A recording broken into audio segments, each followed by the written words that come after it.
That sounded a little sickly. Sounded like an 80s rock ballad there for a moment. We are live here. You got Shaun Yerkron, Lindsey Beckham, host of Crossing the Aisle. You got myself, Clay Edwards, host of the Clay Edwards Show. Here on a big breaking news Wednesday. Boom, shakalaka, boom. We do what? I said boom, shakalaka, boom. Just thought I'd throw that in there. Yeah, boom, shakalaka, boom. It is definitely a boom, shakalaka kind of day. Yeah. If you've been following the news today, it is coming at you fast and heavy around here, or hard and heavy, I guess would be the way to say that. But either way, a lot of news, a lot of big stories here locally and nationally. A lot of rumors out there nationally. Will Bongino step down? Some well-connected influencers, online journalists are saying that he's already given his notice. Big story locally up in Madison County. No sooner than the verdict came down in the Rudy Warnock trial that seems like it has been going on for a decade. Yeah. Has anybody checked on Chip, by the way? Is Chip okay? Well, I was going to say, he's the only person I know that cared at this point whose last name wasn't Warnock. That's right. I know. I think some other people cared. Yeah. Well, I know. I kid, but I'm literally just like outside of Madison County. I just don't know who was following that much, because it just happened so long ago. There's people who weren't even involved in politics, like myself. I didn't give two craps about politics. Right, exactly. On that level, on the county level, you got to be in the weeds to be following county politics. Well, you had to be in the weeds back then. Yeah. And so it's been so long that it's almost like the stuff of legend, but it's just to the point that most people just don't have a clue what it's about.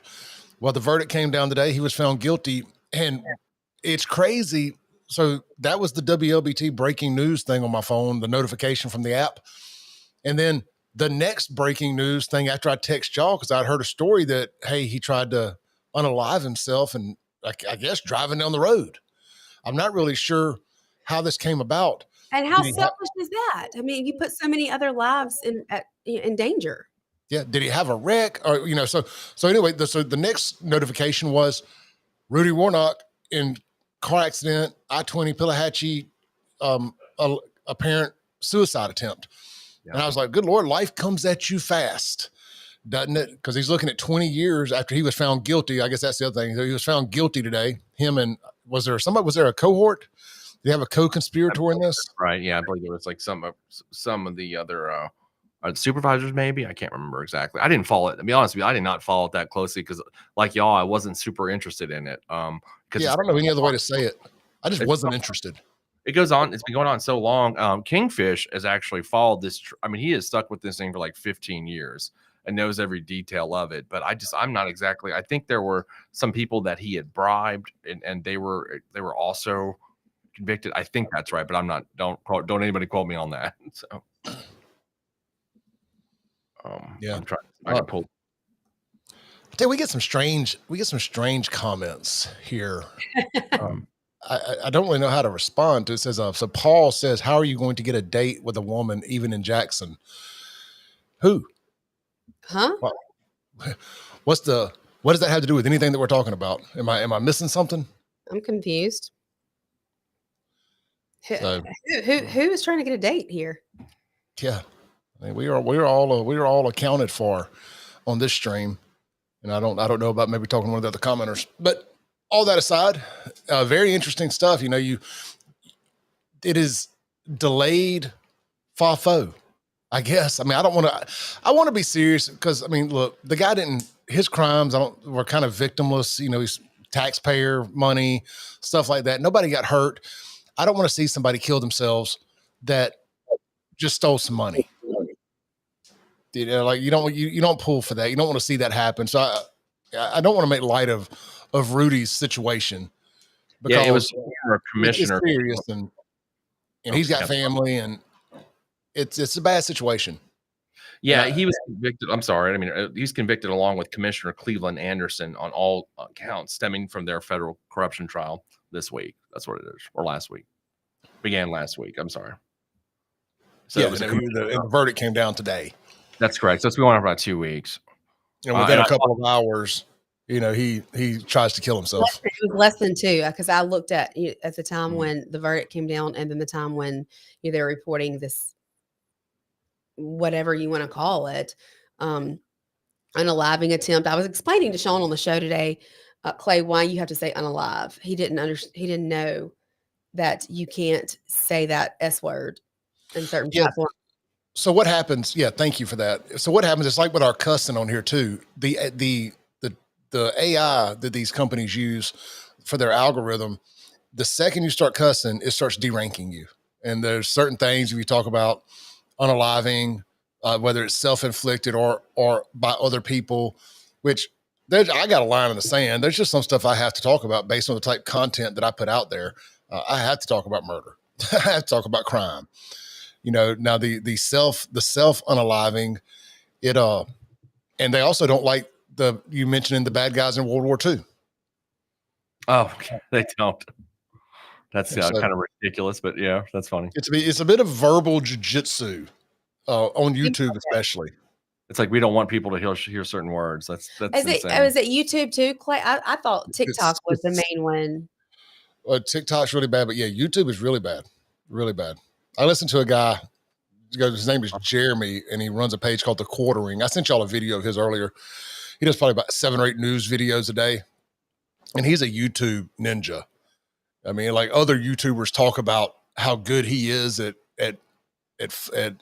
flexing the algorithm, with using different lingo. I find it wildly annoying, to be honest, but I understand why he does it. And who am I to tell this guy how to run his channel? I still listen to his videos, but it is annoying listening to him tiptoe around basic words, but he does very well. And I don't necessarily, comparatively speaking. It's so hard not to say words that you're used to being able to say in your day-to-day conversations and life that are not normally looked at as words you can't say. Yeah. I mean, suicide is a real thing. And it's horrible. And not talking about it only makes it weirder. And I don't know where over the last couple of years, I don't know if it's because of the rise of social media or what. Let me cut this fan off. All right. So I don't know if it's the rise of social media or what, but it is there's just like certain words that trigger people now, and you're not supposed to say them for some reason. Gay, retard, suicide. Some of these things are like, why can't we say that? Well, now we've just been put down in all the streets for sure. We'll get a fresh start tomorrow. Let's get it all out of the way, the things we're not supposed to say. Yeah, it's like when George Carlin had the whatever is it 7 cuss words or something that you can't say, something like that. Yeah, and there's what they use for radio as well, isn't it? With the FCC guidelines or correct that. I think that's, or at least Matt told me that one time that these are the things. I don't even know what the words are you can't say. I mean, I know what some of them are, but I didn't know there was a list. Yeah, there's like a list. FCC's got a list. Are we sure there's a list? I say forget the list. There's no list. No, I think. Why are we still talking about it? No, there's a list. There's a list. Yeah, it's an FCC list. That was funny, y'all. Y'all didn't laugh at that. No, that was funny. I was sitting there. I was trying to think of a follow-up for it, honestly. I was a delayed laugh. Thank you. Thank you. You give out roses when I deserve them. So yeah, anytime I talk about suicide on my page or on any of my platforms, people get so upset. I'm like, man, just because you decided to end yourself doesn't mean that you're not still accountable for the things that you did before you did that or how you did that. It doesn't automatically a wand isn't waved and you're automatically considered a saint just because you decided to end yourself. Like, no, there's still things to be said and talked about. Just because you decided to end yourself doesn't mean that I'm not going to say them. It doesn't mean that I automatically have this sympathy for you because you did a bunch of bad stuff before you killed yourself, or you decided to, I know I've talked about it ad nauseum. You decided to jump out in front of a car moving down Highway 49 with no consideration to the damage you could cause, to the other accidents you could cause, to the mental damage you could cause to the person that kills you. And sorry, I feel way more sorry for the people that ran over that guy than I feel for that guy. We've got we got a comment there. Have you ever heard of George Carlin? I did pull the this is the words, Clay, Lindsey. So it is Are you going to read them out loud? Well, I'm not going to read them out loud, but there's not a formal FCC list, but they have actually based it on the 7 dirty words you can't say on television from George Carlin's 1972 monologue, and they do include these several words. And There are 7 deadly sins. Is it kind of like that? So, well, I mean, you can't say these are the words you can't say. And then those rules are enforced between 6 a.m. and 10 p.m., which is like safe harbor is what they call it. And 10 p.m. to 6 a.m., you enjoy like a little more flexibility on that. And that's when the FCC, yeah, that's what they say. So they say.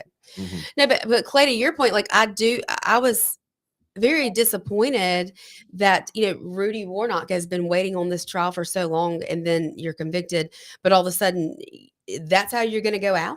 You're going to attempt to go out that way when you're putting so many other people's lives at risk. That was insane to me. Like, how selfish is that? Yeah. And I talked to somebody right after it happened. I mean, within minutes of it happening. And if he doesn't die, he will be spending the rest of his pre-sentencing time out in Madison County. He will not get to go home. He'll be on suicide watch in Madison County. I'm sure. And just so he was going to get to go home. Yeah, I mean, I guess because if he wasn't, they would have locked him right up. Then they wouldn't have said go home, pack a bag, and come back. Right. It was considering it was a non-violent crime, they allow him to go home for how long he's been home until his sentencing. That's the way it was working. When was it set? The sentencing was. No, I don't know if they probably said it today after his conviction. I'm not sure about that though. But here's the backstory on the actual case. So I'll just. Oh wait, here we go. We got any audio on that? Let's see. Right. Senior Sites Chris Fields is live outside the federal courthouse with more details on this case and the verdict. Chris. Well, that's right, Maggie. That verdict coming hours after a jury deliberated for about 2 hours, returning with unanimous verdicts. Now, take a look at your screen. You're looking at an exclusive video of Warnock and his legal team walking out of the courthouse after the verdict was handed down. Now, the jury found Warnock guilty on 4 federal corruption charges in connection with the scheme. They include 2 counts of conspiracy to commit robbery, 1 count of conspiracy to commit wire fraud and wire fraud. Now, Cleveland Anderson was convicted on 2 counts of conspiracy to commit robbery. See, Warnock and Anderson were indicted back in 2021 in connection with the bribery scheme. Now, the 2 Kent aldermen were also indicted. They pled guilty to conspiracy charges in 2022. Warnock was accused of offering tens of thousands of dollars in bribes to the men in exchange for lucrative engineering contracts. Now, Warnock and Anderson are set to be sentenced November 18th. Reporting live downtown here in Jackson at the federal courthouse, Chris Fields, 3 on your side.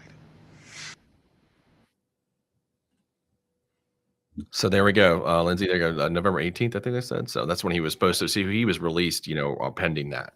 He was on release, and this trial had been put off and for put years. off and put off for so many times. Well, and there's been so many things, and I've just because of I've known Kingfish for so many years and followed his site. He's followed this thing forever, and going back, I remember he had pictures one time of Rudy Warnock at the Playboy Mansion with Hugh Hefner.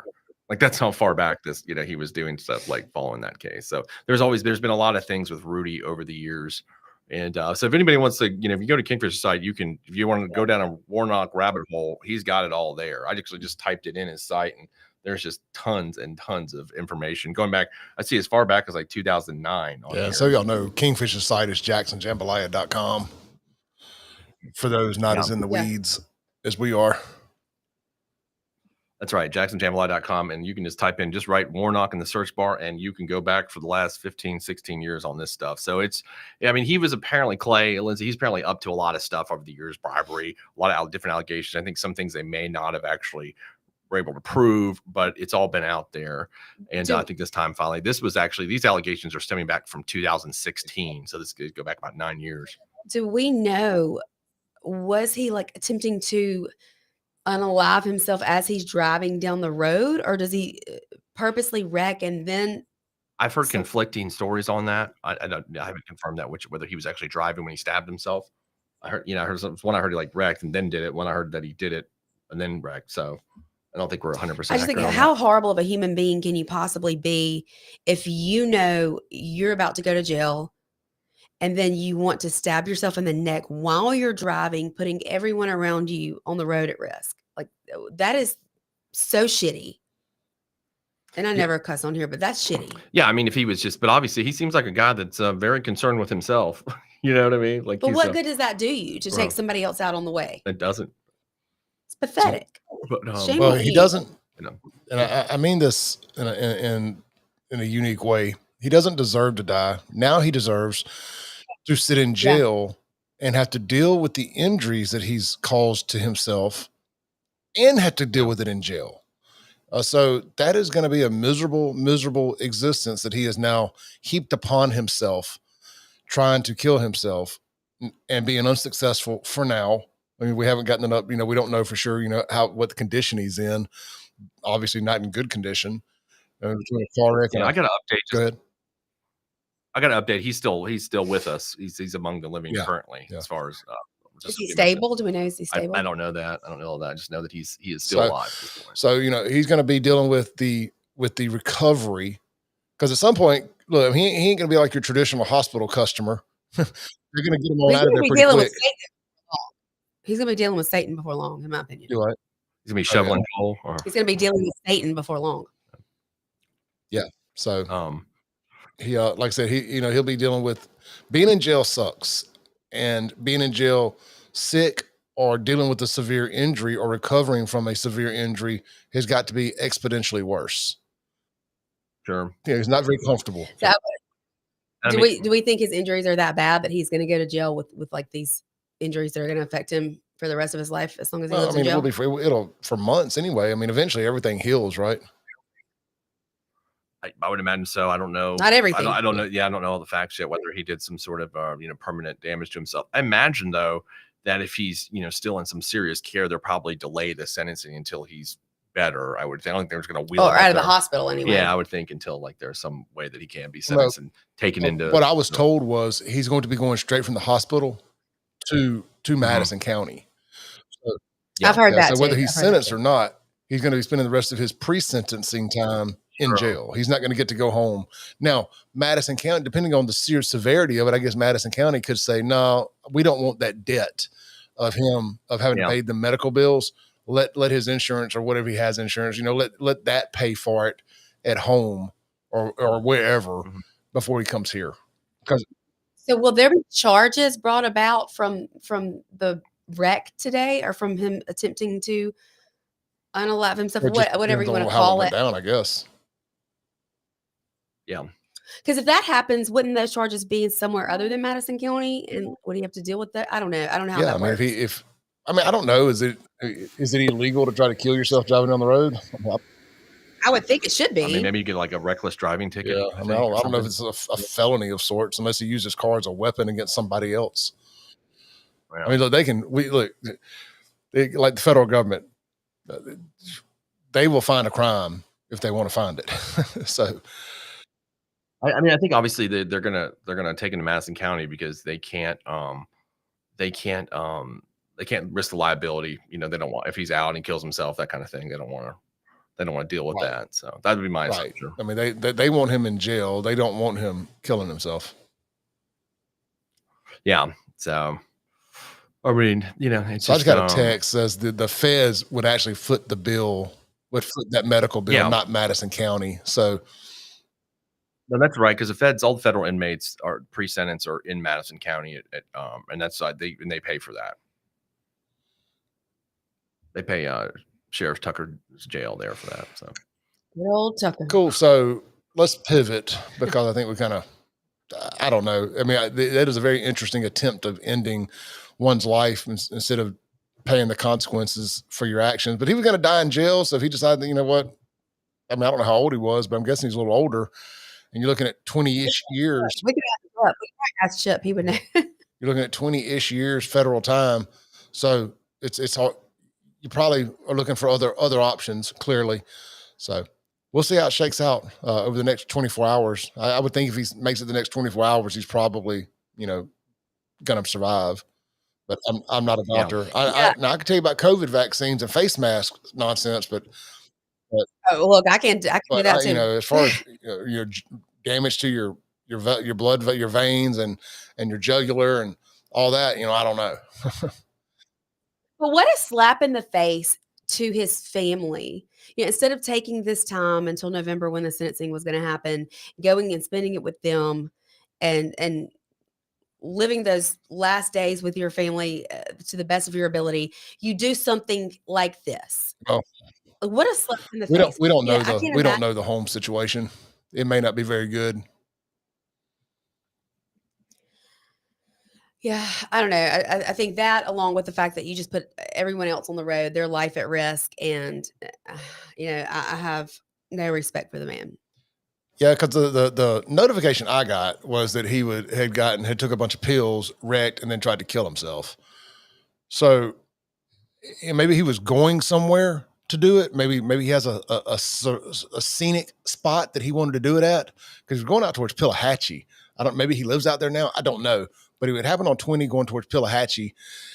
He wrecks, and maybe he was like, "Screw it. This is the end." I imagine he did it after he wrecked. That's my assumption there, because it doesn't. Even if you're trying to kill yourself, just logistically doing it while you're driving down the road seems like quite the difficult task. But maybe that is the case because he wasn't successful. Well, I said, you got to have some balls to do that, to stab yourself in the neck. Well, there was a good Samaritan that pulled up. Miss Angela over at Mike Magazine actually posted, and I forgot about that till we just sat here and discussed it. Let me pull up what she said. He was actually saved by a good Samaritan, and I'm sure that I'm sure he's wishing they had kept driving their ass on down the road. Well, I just got a notification from someone who said he was headed to Birmingham. So I guess maybe that's possible. I don't know. Let's see here real quick. So here's what she said. Possible suicide attempt. A good Samaritan saved the life of former Madison County engineer Rudy Warner. So that's all it just says is a good Samaritan. Don't know any other details. Well, let's pivot. So, and we can always circle back to this. Yeah. So I told y'all that Donald Trump and America, something would happen. I said, something's going to happen. There's going to be a black swan event that's going to take our mind off this Epstein stuff. And people are going to quit talking about it. And it happened today. Please. It didn't. Coca-Cola is putting real sugar cane sugar, back in Coke that's made in America. Like, come on. You do not actually think that is going to make people forget about the Epstein files? Yeah, 100%. I mean, it's all I see on my news feed. People have already forgotten about Epstein. It's Coke is getting real sugar. Come on. And you living in a reality. Can they put the world. cocaine back in Coke? I mean, that would have been, that might have taken it over. Honestly, like, we're going to put cocaine back in Coke. Everybody's like, yes. When I first saw it and it said sugar cane, I thought it said cocaine.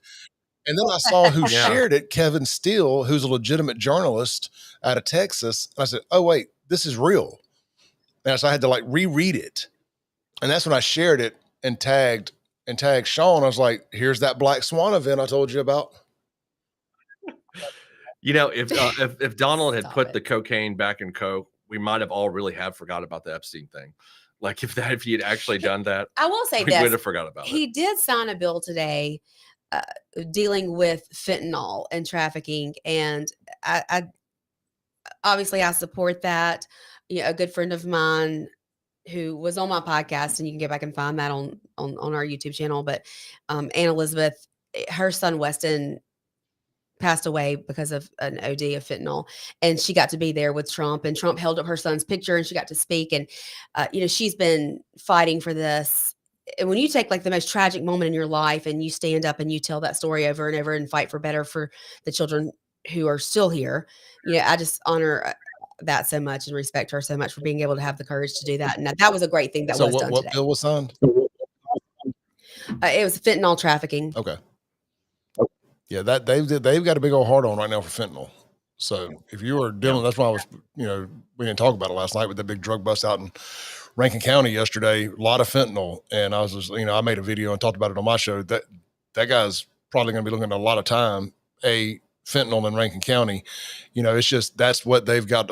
That's what they are focused on federally and statewide right now. It's very similar to the Trump administration. Round one, when they got a big hard on for the opioids. And, the Trump administration, and look, nobody's a bigger Trump supporter than me, except maybe Kim Wade. And the Trump administration has screwed up.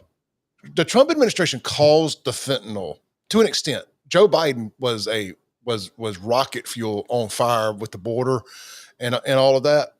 But the Trump administration caused the fentanyl crisis by creating the war on opioids and making it impossible to get pain medicine, and people going to the black market to get pain medicine. And well, what does the black market do? The black markets. When there's a need, they create a product for it. And there's where fentanyl came, really, really rose up the ranks in America, was after the Trump administration, part one, made it impossible for people to get manageable pain, to get pain pills to manage pain instead of just post-surgery and post-traumatic injury. But the majority of it was coming across the border illegally. Sure. But what I'm saying is they created the market for it. A lot of people weren't buying pain pills and whatnot and fentanyl. Nobody goes out and says, I want fentanyl. It's being sold as other product. I think people do. I think there are people who do go out and say that. I don't know. I can't imagine anybody would go out and want to buy something that they know can kill them. I mean, even drug heads, they think they're buying heroin, or they think they're buying meth, or they think they're buying Lorcets, but it's being laced with fentanyl. Yeah. That's the scary part of it. Yeah, I mean, that's what I'm saying. I don't think anybody's going to their drug dealer and saying, let me get some fentanyl. They think they're buying another drug that it's got the fentanyl in it. But my point is they created this black market for opioids that became way worse than it already was, because they pushed a bunch of people who had been hooked on pain pills by their doctors.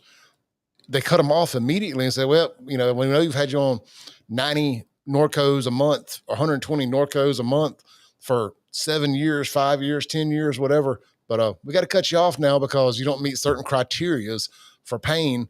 Good luck. And what did people do? They went into the black market. That's why Kratom became so popular, because the people who didn't go into the black market for the heavy stuff, they said, well, what works? And that's why Kratom became so popular, is because it became impossible to get your pain meds.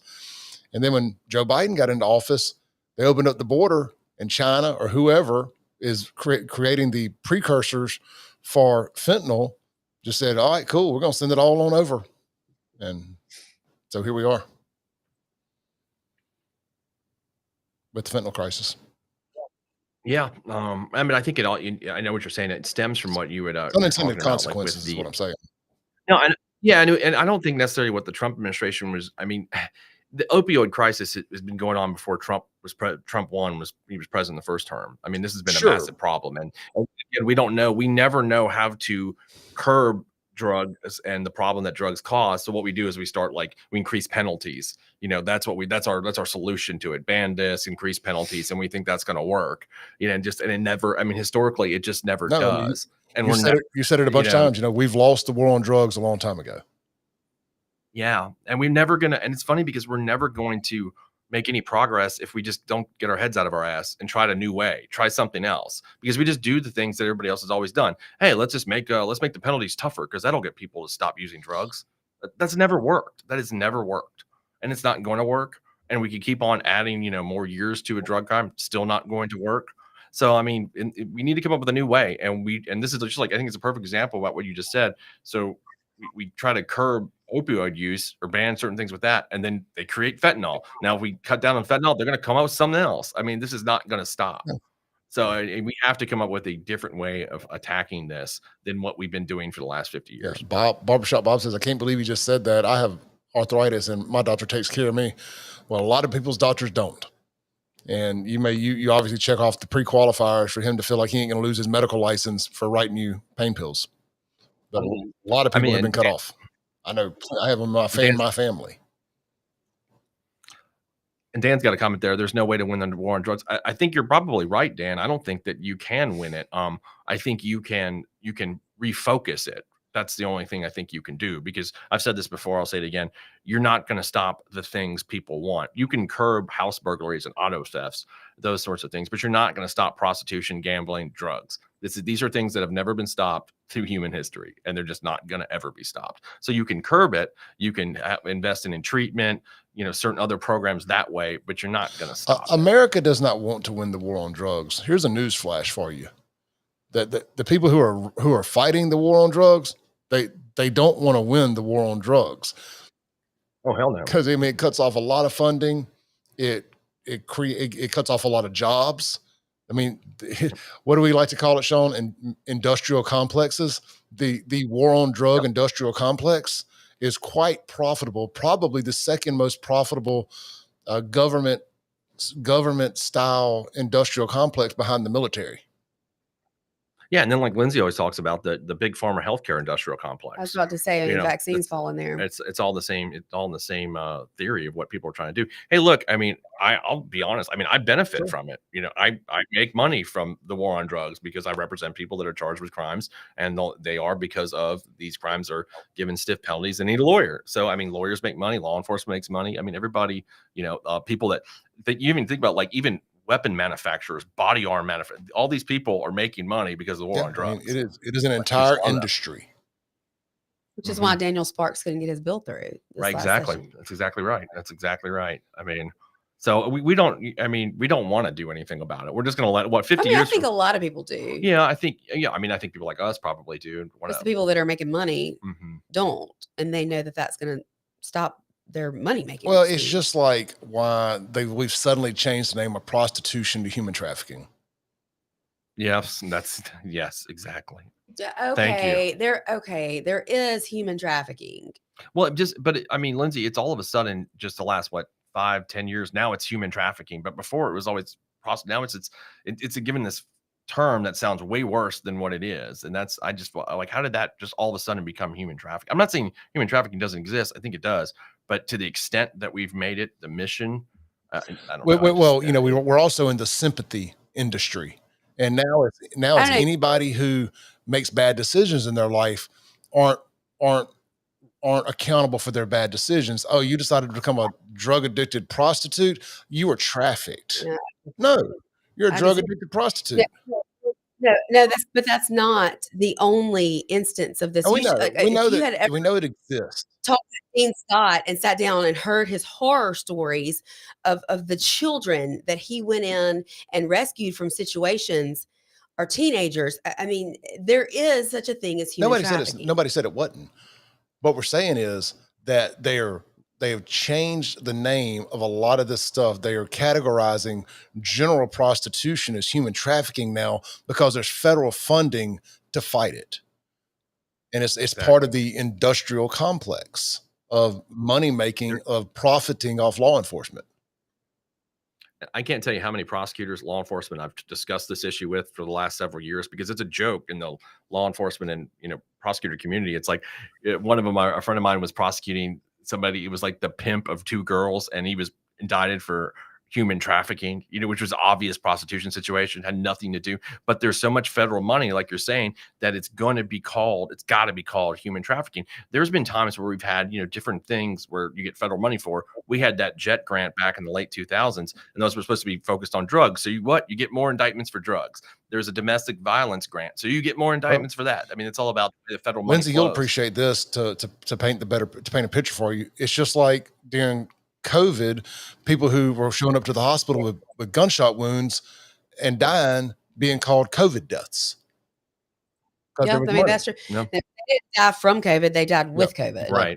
Allegedly, exactly. I mean, it's just because some of those PCR tests, they would spend so many times that they would eventually come back positive no matter what. But they'd mark them as COVID because it would get the money for it, right? And I've said that to you a million times, and you've argued with me on it.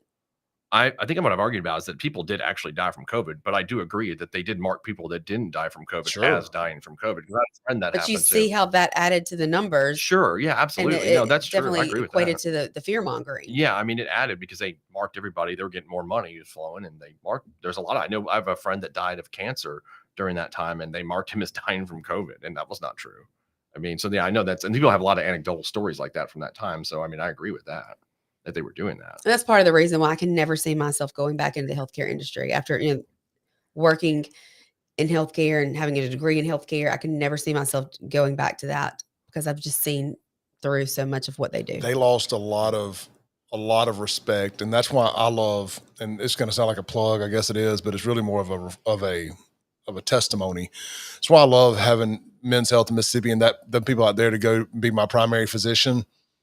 and my doctor, whatever, because they're not trying to sell me anything. That's just take care of me, prescribe me what I need, what I want, or what I think, if I want, you know what I mean? Prescribe me what I need and give me what I want as long as it fits what I need.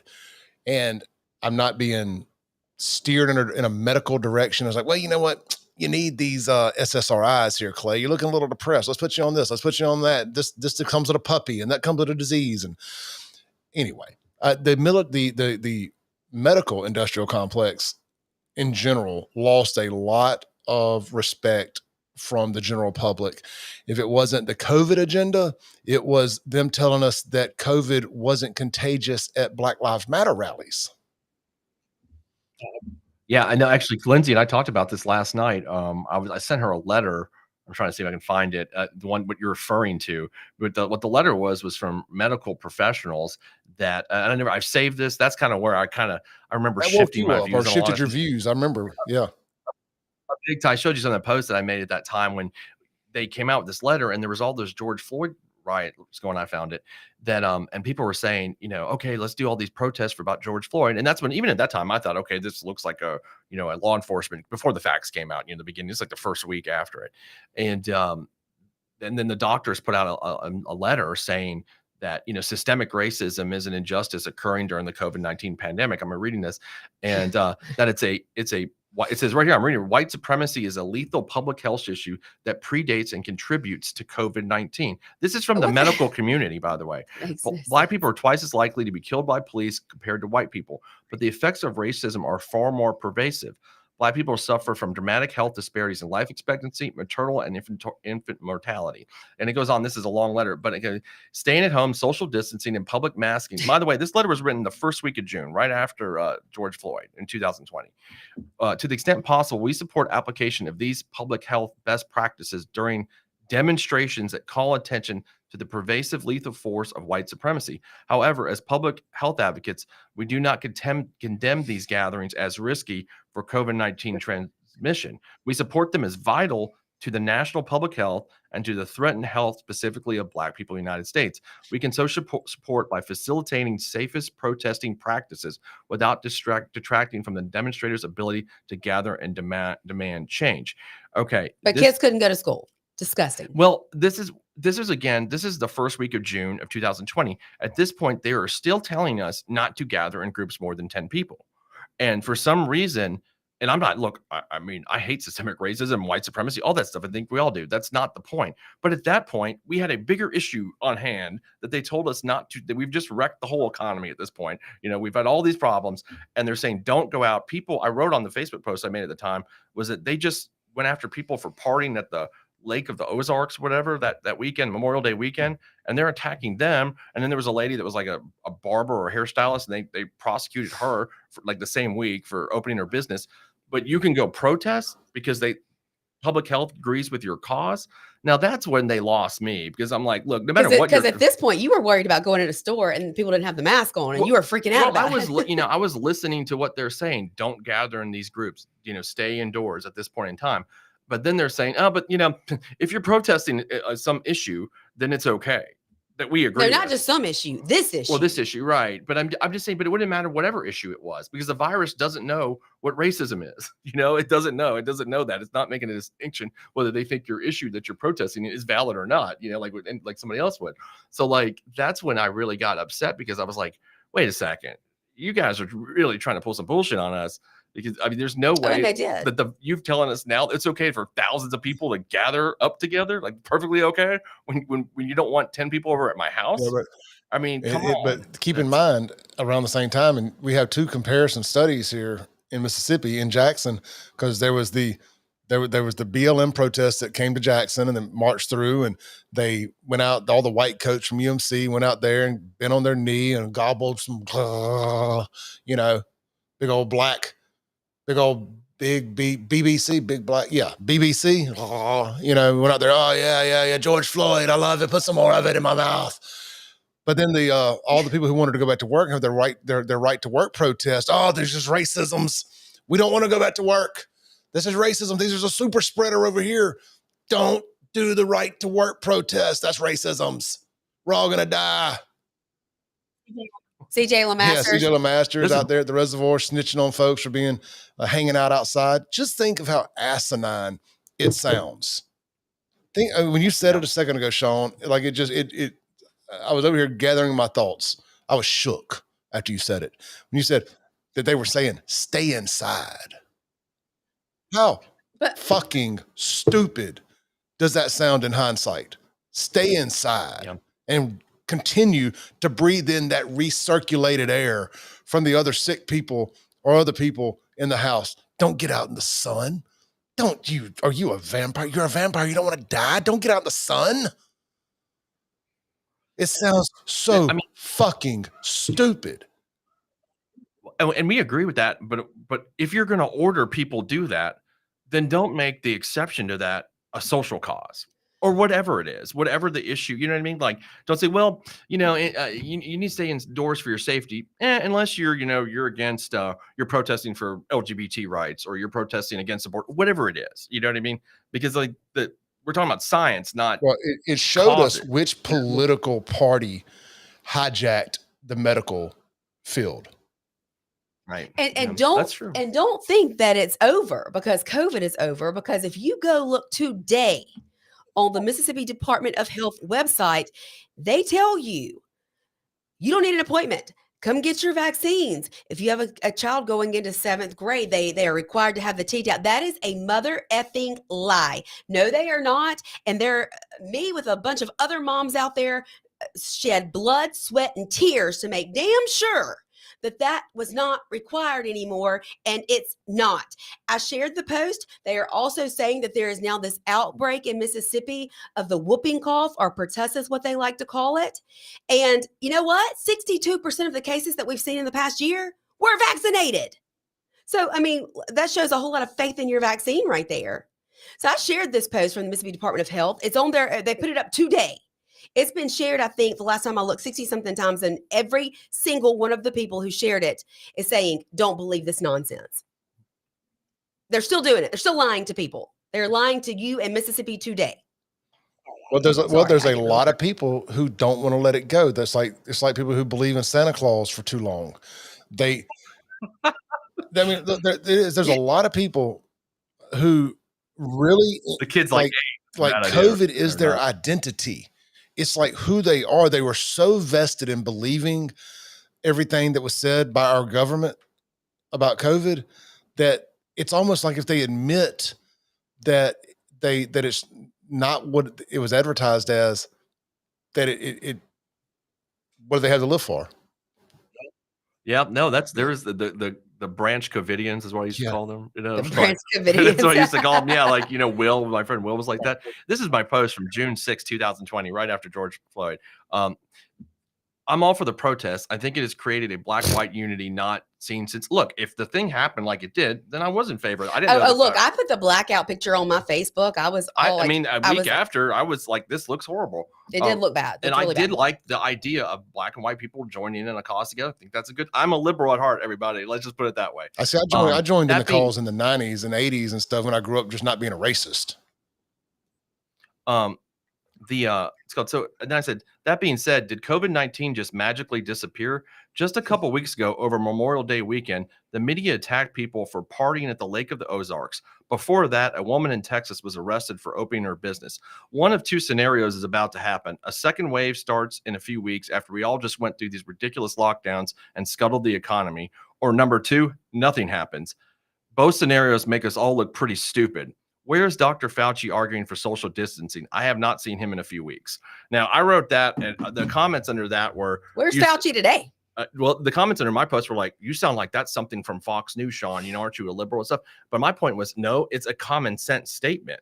Like this, the virus should not have. You were told to forget common sense. Yeah, that was my issue. Like, this is not common sense. Like, you've said, stay indoors, don't gather, but except for if you're having a protest. It's ridiculous. I mean, I don't think people's political beliefs should have came into it. It's what was the safest for the public, at least under what they thought at that time. And you don't get to make exceptions to that just based on because you like a political cause. And this is still, to this day, this is my biggest beef with Donald Trump, It's not Epstein. It's not anything other than him standing up there and warp speed and encouraging everybody to go out and get that damn vaccine when there were no safety studies done. He knew it wasn't safe. He had to know it couldn't possibly be safe. And he wanted to make that like the biggest, best thing he did in his administration. I'm still furious about it. I still think to this day, he needs to come out. He needs to be truthful. He needs to be honest. He needs to own up to the fact that he was wrong. He hasn't done that. And that makes me sad. Yeah, I mean, I don't know if he knew it wasn't safe at the time or not, because it wasn't rolled out till right up to like what, the day after, till January 21st. I think it was rolled out like the day after his, because they didn't want him to get credit for it. Actually, it was even worse than that. What I remember that specifically, it was approved fully the week after the November election. I think you look that up. I remember it coming out literally the week after. Yeah, like I specifically remember, like they didn't want him. If it did work, they didn't want him to get credit for it, and they made such a big deal out of. I mean, I remember breaking news. There was a FedEx plane that was flying out with the first batch of COVID vaccines, and we're going to save the world with these COVID vaccines. I'm like, I'm not taking that shit. I was never going to take it. Yeah, because I didn't care who was president. That's what he said. He encouraged people. I mean, there are people that went out and got that because he said to do it. Yeah, no, I think you're right about that. But I think the first COVID, actually, the first people to get them were still, Trump was still president. And it was December of 2020. Like, I think elderly people were able to get it, a few of them at that point. So the vaccine was ready just a few weeks after the election, very short period of time. And I mean, I do look, I'm not, you guys know, I'm not a conspiracy theorist, but I'm pretty sure that they did not say, hey, the vaccine's ready. They delayed that a week, after the election. I'm pretty sure they did that. One thing I will say in Trump's defense, I know Lindsey disagrees with me on this. At the time that he was doing Operation Warp Speed, this entire country was desperate for a vaccine. That's just fact. I know. I sure as hell. I mean, maybe you weren't, but I would say the majority of people were. I was too at that point, that day in time. I was telling people, beware. Yeah, this is bullshit. And look, you're right. I get it. I'm just trying to say, the public sentiment. Say that again. Say that again. You're right. I get it. Okay. My point is, the public sentiment at the time, I think President Trump was just trying to do what he believed to be the right thing at that point, which is put money in this operation to get a vaccine. He was listening to Fauci. Well, he was listening to probably a lot of people. And I think that, even the general public is like, can we get how many times I know, other than the people you talk to, I get it. I've seen the majority of the public was spitting there saying, I want a vaccine. I'm guarantee if you ran polls in the summer of 2020, that's what they would run the polls now. They all regret it. The ones that got it. I get that they do. I'm just saying at that time. So I think it's hard to put the blame on him for trying to push that mission at that time. I just feel like he should come out and say that. I want an apology. You're not going to. I want him to. I should. Oh, no, I'm not, because it's Donald Trump. But I want to hear him say it from any president. Well, I mean, but that would make them much more human to me, and much more relatable, much more humble. I think it would go far. You're not going to get it right from any president. Well, I guess it's kind of like how we always talk about, judge people for their times. I think at that time, in that middle of that seemed like the way to go. And it didn't work out well. I agree with the end result, but at that time, I don't know that any president would have made any other decision. Would we look at the vaccine like we do now if the Biden administration hadn't have mandated it? If it has stayed voluntary, would we look at it with the disdain that we do if it hadn't been mandated? I don't think we would. I would, but I look at every vaccine that way, because that's I understand. Y'all's thing. I get it. The parents for vaccine rights. I mean, that's y'all's thing. And we'll have a child who was injured, and so I'm always going to look at vaccines with a side eye and think, I don't know that this is safe. And if you can't prove to me it does, then F you, if you're going to tell me that I need to go get it. But yeah, I agree with you, Clay. Like, I mean, when Biden came in and wanted to mandate it, especially when it came to our military and people were losing their jobs, people in the healthcare industry were losing their jobs, yet they were saying there was such a shortage. It made no sense. If you work for a company that hires 100 or more people, you have to get it. If the person was, if you get any government funding or have government contracts, and then it was because then you start getting like into car dealerships that sell cars to the government. Well, you work at the wrong dealership. You all got to get vaccine. Oh, there's 101. There's 100 employees here instead of 99.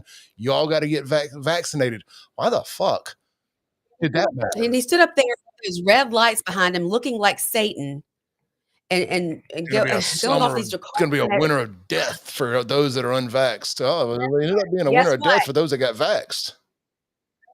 Absolutely. I mean, I've been through several winters since then, and I'm definitely a pure blood. Well, backing up for a moment on that, do either of you think any other president, whether they be Republican or Democrat, would have made a different decision Ron DeSantis would have. to pursue the vaccine? Ron DeSantis would have. Do you think Ron DeSantis would not have Yep. pursued a vaccine in 2020? I think he would have never, ever recommended something that he didn't know. That's not the question I'm asking. I'm asking, do you think that any president would have pursued the vaccine in 2020? Pursued the development one. I mean, not pursued it? The development one. You mean, What would any president have not pursued it? Yeah, you can ask it that way too. Would any president not pursued the production No, of a we were vaccine? told at that time that the country was not going to open up until we had a vaccine. Now, whether you wanted to take it or not was a moot point. What we were told, I mean, because I remember Tate Reeves coming in and talking about that was going to be the only way. It was going to have to be a vaccine, and he was a math guy.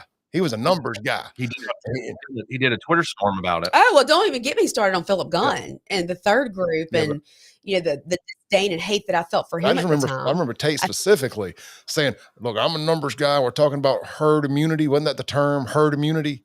He's like, But see, here's the thing, though, Clay. Herd immunity would have done its job if the world hadn't shut down. Herd immunity would have worked. sure, I agree. Herd immunity would have worked. But I just remember him saying that he was trying to, I think it was him trying to sell people on getting the vaccine was, we talk about herd immunity and, here's being a numbers guy, here's how many people would have to get it and how it would have to spread for this to work. And this would take 6 years or some shit like that. And he's like, the vaccine is going to be the safe and effective way. Is there a video of Tate getting vaxxed? I know what that is. I actually know where the statement is. It's the CNN actually did a write-up of it back then. I remember reading several times. It was a Twitter storm that Tate wrote about that, and then CNN chronicled it. I remember. Yeah. But I mean, let me just go back to the question. Is there any president that would have not pursued a vaccine program at that lifetime? I say Ron DeSantis. I think he is smart enough to understand, and he has made it a point to know that these vaccines are not formulated and tested in 6 months. Ron DeSantis wasn't the president, nor was he a presidential candidate then. No, but that's not what Shaun's asking. He said, is there anyone who could have been? Right. So but I'm saying, okay, Lindsey, but let me ask you this. So you're saying President Ron DeSantis in 2020, spring of 2020, would have said, guess what? I'm not pursuing a vaccine program. I would have said that. And the public would have accepted that. If I was president, I would have said that. I know you would have said that. I'm talking about people that would have. Ron would have absolutely pursued a vaccine. He was the first state to shut down and lock the borders. He never would have taken on a vaccine and encouraged it after 6 months being formulated. I don't believe that. I don't believe that. I'm not saying whether it was done in 6 months. I'm just saying the pursuit of a vaccine, however long it took. He might have said he was pursuing one, but I mean, I don't believe that. Okay. I do think that Trump got bad information. I think he listened to people he trusted, and I think they were wrong. Yeah, I don't think we knew how bad they were until this all played out, unfortunately. Well, with the exception of Fauci, he killed a lot of gays in the 80s with his experimental AIDS vaccines. He should have been in prison already. Right. But Trump inherited him, and apparently he was very difficult to fire until the second term. Then he was magically fired. And now he's disappeared. Hey, she's probably hiding in a missile silo somewhere, hoping his pardons don't get auto-pinned. I hope he's right there with Dobbs. Yeah. Dubious Dobbs. F both of those. Dubious Dobbs. It is kind of funny that Dobbs got stuck with I'm assuming he's a liberal dude, that he got stuck with the abortion bill being named after him. Right. Kind of big. It's always going to be the Dobbs decision, and he's like the worst person out there. But or is that more of an FU to the conservatives that don't like him? They got to refer to it as the Dobbs decision. Who knows? Probably both. I think both parties would rather his name not be on it. Him and the other side. Why not? Yeah, I would imagine. Like we have a mutual agreement here that we want your name off this.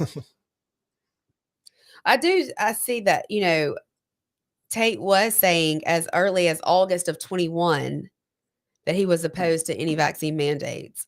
Yeah, but circling back, he wasn't against vaccines though. Because you go back to March of 20, April of 20, June of 20, he was not against vaccines. Well, no, I mean, he's defended the COVID vaccine at some points. I mean, Well, they're all yeah, scared to he's not defended. defend. They're all scared that they'll look like conspiracy theorist kooks if they suggest, especially at that time, if they had suggested that the vaccine was anything but safe and effective. They were all scared to death to remotely suggest that it was anything but safe and effective. And if you didn't get it, you were some kind of third group hack that was wanted to kill Granny. That was the worst of it. That part of it still makes me sick to my stomach when they want to reference biblical scripture and say, well, do you care about your neighbor? Do you want to kill your granny? Do you want to make your best friend sick? And they told kids this at school. You know what? Screw you. How dare you? And every single person that did something along those lines should be in jail today. That is horrific and disgusting. Yep. Well, look, we could obviously do a COVID special every night. Because we all agree. We're all on the same page on this. But we find ways to argue about the semantics. What else we got?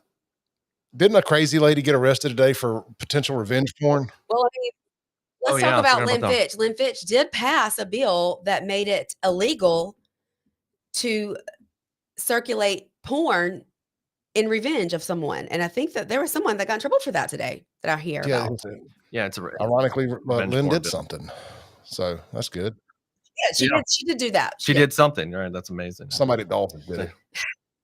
She got the credit for it. She doesn't function as attorney general very much, but apparently occasionally she got something passed. I mean, well, maybe she focused on her legislative. The revenge porn thing, all joking aside, before we do this, that is one of the better bills to come out in a long time, because there are people who circling back to our suicide conversation, there's people who kill themselves over that kind of stuff getting out at a pretty high clip, I would imagine.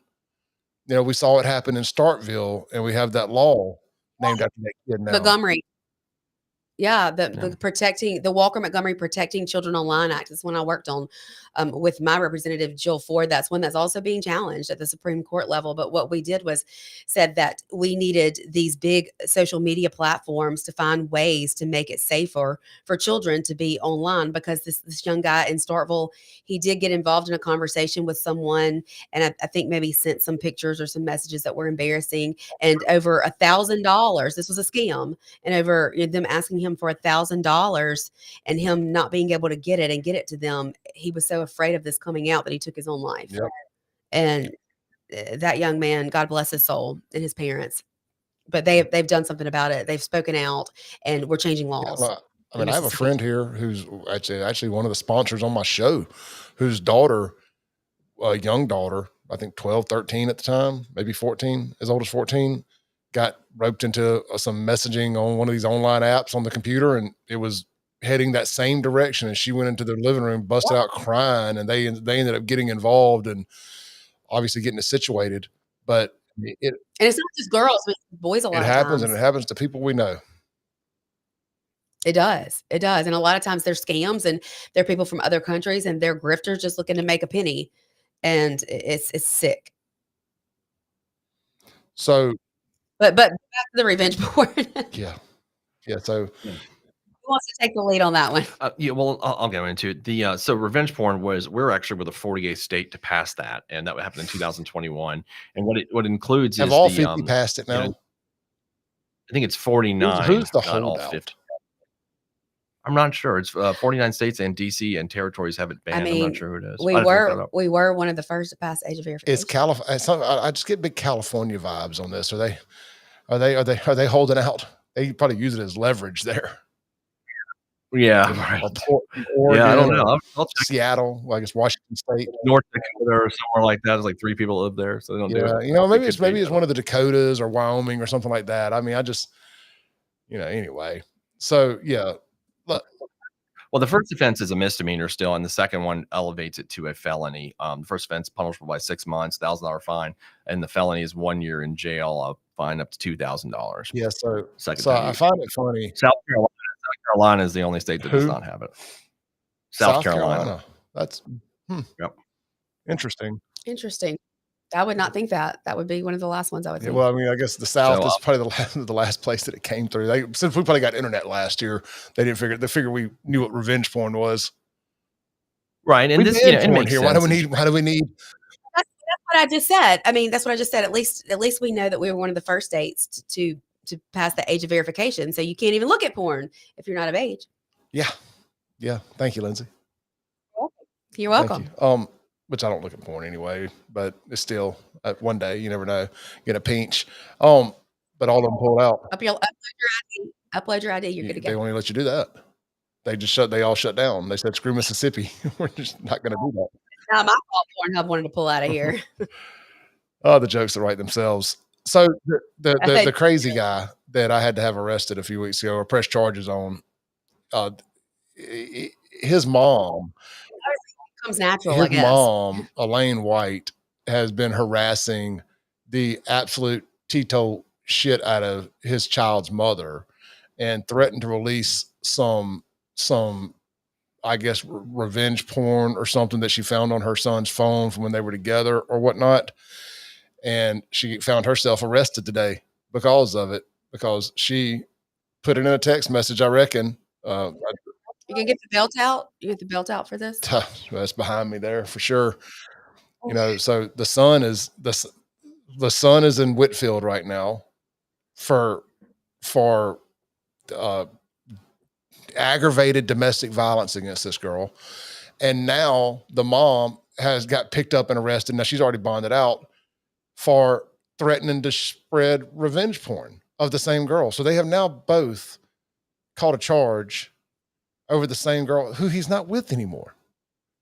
I mean, just like, these people are nuts, man. It is something out here in the water in Rankin County that a select few, there's about 5 of them, are clearly drinking from the same pond. Their parents and their parents too. Yeah. I'm saying, but it's about 5 of them all sipping the same Kool-Aid, and it's made them crazy.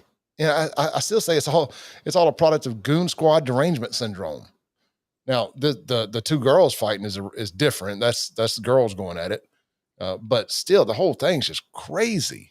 So we have had an actual arrest for revenge porn here in Rankin County today.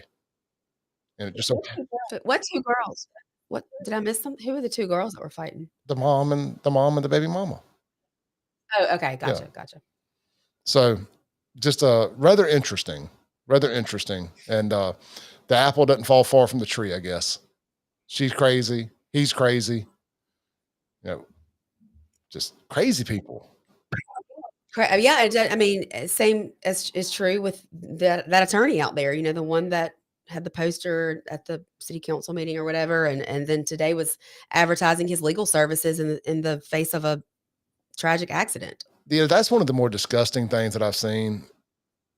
And I mean, I guess you could read it multiple ways, but because I don't like him, the way I've chose to read it was him advertising his legal services under a post about a daughter and a dad being hit by somebody, being hit by a car. Well, he's been known to get his legal cases in unethical ways, I believe. Right, Shaun? Oh, I don't know. I don't know about that. I'm not going to make any comments that's going to. I mean, I've heard there was a lawsuit at some point. Yeah. Again, no comment on air until I verify that. Yeah. So, I did. I guess what she's referring to, and I'm not even gonna say who it was, but somebody was like, there was like an accident in some Facebook group, and then an attorney advertised like that they were a personal injury attorney, like just nonchalantly, like, hey, by the way, I'm like Better Call Saul. Yeah. Kind of like that. Yeah. Well placed. Yeah. Better Call Saul line. Yeah. Right. So yeah, it looked at, I saw that. It looked a little but I mean, I'm not really shocked considering all this. No, not at all. Not at all. Look, what other news stories do we have here? Because I feel like we're not going to talk. I feel like we're not going to go all in on like Rankin County tea or whatever. Well, I mean, if we want to do it, I mean, I didn't know if you wanted to just try. I was trying to tread, bro. I mean, I'm I good don't with want you going to. all I in. don't want you to send me a private text like, "Yo, bro." Yeah, I mean, like I didn't like want it's either we go all in on it or we don't at all. It just sounds fun. Well, then let's Well, let's fucking go in go. on it. You know Let's me, go. I'm always ready to do that kind of shit if you want to. But I didn't know what you wanted to do on it. I was going to let y'all because take it affected take the you lead more on than that. it affects me and Lindsey. Sure. You know what I mean? That's And why I well, didn't want, that's kind of what I'm getting at is, yeah, I mean, I guess we could talk about it. And I mentioned this, her name is Lane White. And I'd rather not mention the other girl's name. You know, I just think that she's the victim in this. Yeah. And it's a sex related crime. I think it's just common sense, not common sense, but that's common courtesy not to mention the victim's name, right? So we won't do that. I mean, a lot of people know who we're talking about, unfortunately, because she's been having to deal with the crazy for a long time. But the baby. Do you want to mention the son who's in jail, or do you want to like leave his name out? Well, I think we already So said she just anything. texts and says she's fine with it. So Courtney Sanders is the baby mama. Or I hate saying baby mama. That sounds so trashy, but it's just slang term around here now. So we're talking about Justin Fowler, who I had to have arrested for stalking or not stalking, but online threats a couple weeks ago. And then because you got to prove a point. At some point, you have to prove a point when people continue to test you. And because if you don't, people just keep pushing and pushing and pushing. And like, what is too far? So I decided that online threats was enough. Posting pictures of my girlfriend and tagging me and talking about you wanting all the smoke. That was enough. That the line crossed. Or saying that her brother was a part of the goon squad or was one of the goon squad, which I don't think it's not even, she ain't even related to the guy that she was talking about. They just have the same last name. Which is so strange. Like, where did that even come from? Oh, look, there was a comment last night under a post talking about goon squad members' last names. 3 of the 4 of them are Edwards. I mean, they're trying to tie me into being related to these people. These people have not listened to they listen to my show every day now, waiting for me to talk about them so they can jump like predators, like jump and screen record it and post it. And, oh, look, I'm being talked about on the Clay Edwards show. And which I don't think that's a big thing, but apparently to them, it is the Mount Everest of their lives getting talked about on my show.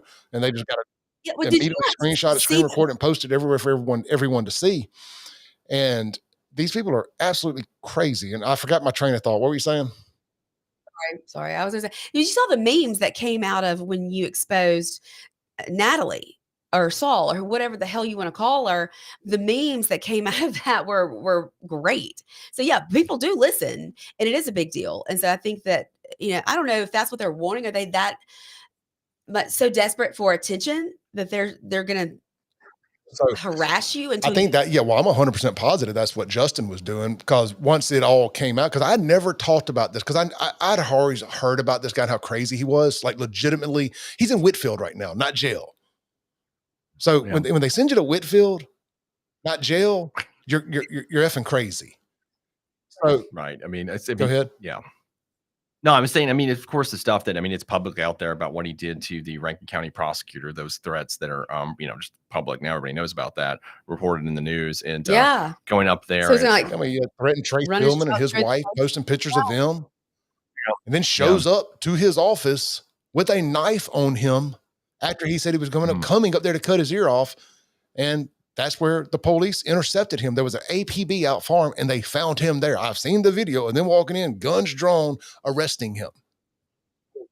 I mean, he needs to, it sounds to me like he's almost what's called not competent to stand trial anyway. I don't know if he's not what's called not insane, but I'd say he's not competent. They need to evaluate him to see if they can restore him to competency status. I think that's where. Well, after reading his mother's comments on Facebook, I don't think she's competent either. No, obviously not. I mean, something runs in there. So, I mean, he's obviously just I mean, I saw what that stuff that they were doing on the internet with the other guy. I can't remember his name right now, but he's crazy. And I think that kind of goes back to Clay that we talk about a lot, and Lindsey and Kingfish mentions to me. I mean, when you do this media stuff, these crazy people show up, I mean, because like this was like 1995, we'd never heard of these. So people here's another thing. So the day that he posted, just so people understand, before I went and pressed charges, I took a lot of things into account.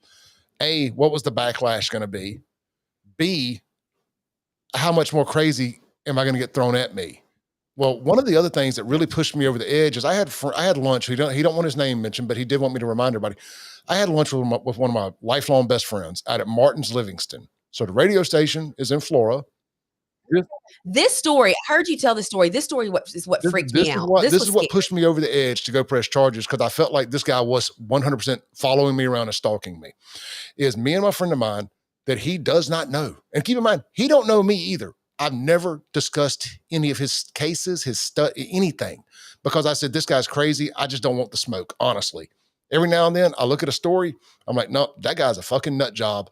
I don't want to deal with that. I don't want my family to have to deal with that. And I do skip stories every now and then because I'm like, no, I don't make enough doing this shit to deal with that. And this was one of them. So the day that he posted the pictures of Morgan and his and Courtney's attorney that she was using to try to get the child's name changed, he found a picture of them and tried to tie this big puzzle together of everybody being related to the damn goon squad somehow. And then in that, he tagged me, said, and Clay Edwards, I want all the smoke. Well, from where I'm from, that means you want to fight. And it means nothing more except you want to fight. If I tell you I want all the smoke, that means I want to fight. So I'm very selective about using fighting words. He'd also been private Yeah, messaging for over a year. for a long time. And I never saw him. And he posted all the screenshots of his own stalking of me. Yeah. So I'm eating lunch with a friend of mine at Martin's Livingston. And I was telling him about all this stuff that had just kind of popped off in my life. And Courtney, I see what you're saying. I'll come back and correct myself about the attorney thing. So I was telling my friend about all this crap that was going on, and I showed him who he was on my phone. I pulled up his Facebook profile. I'm like, this guy is doing some really, really crazy stuff right now. Within about an hour, he was sending my friend requests and liking pictures of his from years ago. My buddy didn't like any of his pictures. He didn't open up his profile and look at him. That ain't a coincidence. He didn't just go look at my 5,000 friends on Facebook and pick that one. He was sitting in the WAB parking lot in Flora, Mississippi, and followed 100%. 100%. That's what happened. And Clay, I don't know if you remember this, but there were times I know there's one morning I can remember very vividly when I was co-hosting with you on Mondays that there was a vehicle that somebody literally called us about it and said, come upstairs and said, have you seen this weirdo outside? And this guy was out there strung out on meth, twiddling his thumbs at 6 a.m, 7 a.m. There was nothing else in the shopping center open. I had to call Flora PD, or I called Madison County, and they called Flora, and they had to run the guy off, and they stayed out in the parking lot till we left. And there's some crazy people that this line of work brings out of the woodwork. People don't understand it that don't deal with this. They think it's just me being hyperbolic and, oh, look at Clay just wanting some attention. That ain't what it is. I could do without this attention. And I do want to clarify something. Courtney brought up a good point. The girl in the picture with Morgan wasn't her attorney. It was her attorney's daughter. Her attorney is dead. It's her attorney's daughter who doesn't even have anything to do with it, who, by the way, Justin is harassing her to no effing end also. Has found her Snapchat, sending her insane messages. I mean, it's just, the guy is crazy. And what he does is he casts this really wide net out there and tries to piece this. I don't know if y'all seen the Octopus documentary on Netflix. It's about a government conspiracy. It's called the Octopus Files or something like that. And it casts this really wide net, and it tries to draw everything together by 6 degrees of separation. And that's what he does. And it's all out to get him. Yeah. Like the whole world exists to get him. What's that, like paranoid schizophrenia? Yeah, and it's so strange how people also think that they know you, people that you've never met, you've never come in contact with, you've never spoken to before, who you wouldn't know if you saw them on the street. But they talk to you and think as if they know you, as if you have some kind of relationship or friendship. Well, I mean, I guess I do a good job of the way I communicate on the radio, that I come across as personable. So I will take that as a compliment in 99% of the time. But it's that 1% is when it's like scary. And this is one of those cases where this guy acts like if I had just covered his case, if I had just talked about his story, people would believe that he's the victim here. And what it is Christian Deadman, one of the Goon Squad members, I guess, had it out for him, but clearly for good reason. He's been arrested a bunch of times. I think it's his 15th or 16th time in the Rankin County jail alone. I was going to ask, how has he stayed out of jail? I mean, what's the longest he's been? I'm not sure, but how he ended up with that 10-year suspended deal on the stuff with Trey Spillman, I have no clue. I Me have no either. clue how he ended up with 10 years suspended. He should have absolutely had to serve time, but whatever. And within 2 weeks of getting that, basically hitting the lottery and not having to go to prison for threatening a public official and his family, he's back in jail for deciding to start harassing me. And then, of course, they found some more footage, some video of him assaulting Courtney, I guess. And now he's also in there for a felony, aggravated domestic. And then his And then mom his today mom has started threatening her and is threatening to send videos that she found in his phone of her, from back when they were together. And now she got arrested for the revenge porn law. So I'm telling y'all, feel free to drop a super chat right now if anybody wants. I mean, that's like, I'm just trying to you know what? We'll use it to go buy some mocha mugs. We'll go back. It reminded me of have you ever read the book Dispatches from Pluto? I've heard of the book. Yeah, it's a book about the Mississippi Delta, and there's a Dr. Smith who lives in Belhaven still right now. And the real brief of the story is like he was like this huge cancer doctor, and he got a divorce, and he had this divorce attorney, Lee Abraham, who's an infamous divorce attorney in Mississippi and a lawyer generally. Well, he was mad about the divorce. This was years after his divorce. I'm familiar with this.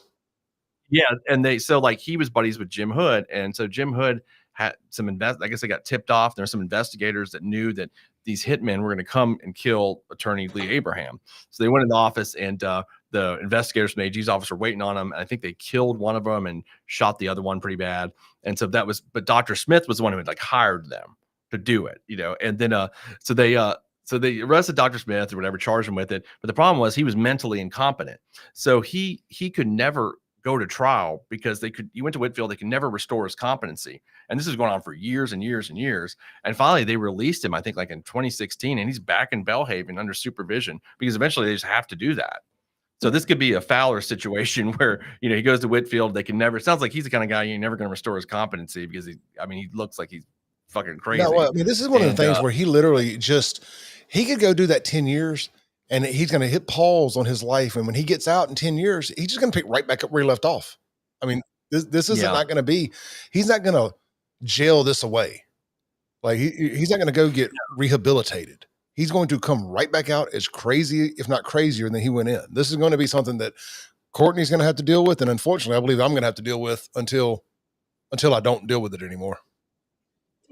I'll tell you one thing though, if he goes to jail like this, and somebody doesn't file a motion for a minute eval, let's just say he takes some plea deal where he goes to jail, and him acting the way that I've seen from the videos and the things you showed me, somebody's going to take care of him in prison. But that's going to happen. He ain't going to be able to pull that off for long. No, and somebody's going to take care of him out here if he acts foolish like that. He's going to run across the wrong one.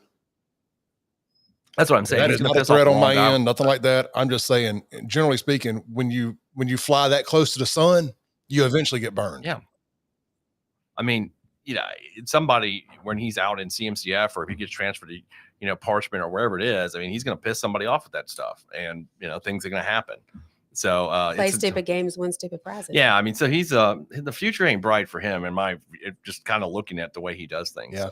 So it was not a least bit of a surprise today when I found out that his mom ended up in jail. And I won't get into all the nuts and bolts of the conversation about how it happened, because I'm sure there's some privacy stuff there for Courtney's behalf, but it's as dumb as you could possibly imagine how it led to it, and why she got his phone going through it anyway. Apparently she's been posting to Facebook from his account. Wow. So there are people on Facebook who entertain that kind of BS. Oh no, look, I've had to block at least 2 accounts of hers on Facebook when I've kind of realized they were her, because she kept coming in on, just bombing my comments. And look, I know I'm a crazy person. I have a personal Facebook page and I have the big Clay Edwards page. To me, do whatever you want to on that big one that doesn't have my personal picture on. It's just got a logo. But my personal page, I don't post this stuff on there. To me, that is my page for my friend and family, and talk about normal stuff. Cars, sports, life, whatever, right? And I get people don't necessarily differentiate the two. But when the post isn't about you or isn't about your family, how about don't comment random shit under it? You know what I mean? Like, you look like a crazy person when you just hijack the comment section of a post that has nothing to do with anything you're talking about. And anyways, I had to block her across the board. And then she found out how to comment on the actual podcast on Podbean. Wow. And those are rather entertaining. And I can't block those, but I don't really care to block those. Yeah, Ashley, this happened today, and then I think she bailed out pretty quickly. What's that? Ashley had asked, when did this happen? And I said, it happened this afternoon, but I think she bailed out. She bailed out real quick. But it was only like $1,000 bond. So I think he's got like a $300,000 bond. Oh, so wow. he ain't getting out. I mean, I don't know. Maybe somebody just out of spite will raise the money to get him out. Those two nut jobs that run around in the referee jerseys. That's what I'm saying. Well, they'd have to put together $30,000. He's their useful idiot. He's the white guy that they use to say, see, the goon squad, even the white guy from Rankin County thinks the goon squad's racist and the Rankin County Sheriff's Department's racist. So they're just using him as a useful idiot. And man, if you're their useful idiot, you're a goddamn idiot. I almost said I almost rolled the GD, almost came off my tongue way more comfortable than I would like for it to. Anyway, let me say my word. I digress. Yeah. And then, so, it's just when you're dealing with real crazy like that, I mean, that's like real crazy. And then you get like these little small sprinkles of crazy from other people, like Mocha Mug's girl. Like, that's like a little small crazy, but it gets turned up to 11 when you're dealing with other crazy, Thanks, AB, for the super. Yeah, we have a super chat, baby. Look, I'll tell you what, though, the little poster or whatever it was that she made today, I think it could like actually benefit you. I thought. Yeah. I mean, look, most of it, 90% of it's harmless. 90% of it, but it's just like the 10%. But I don't even like bringing attention to it. But we're having like a truth, an honesty session here tonight.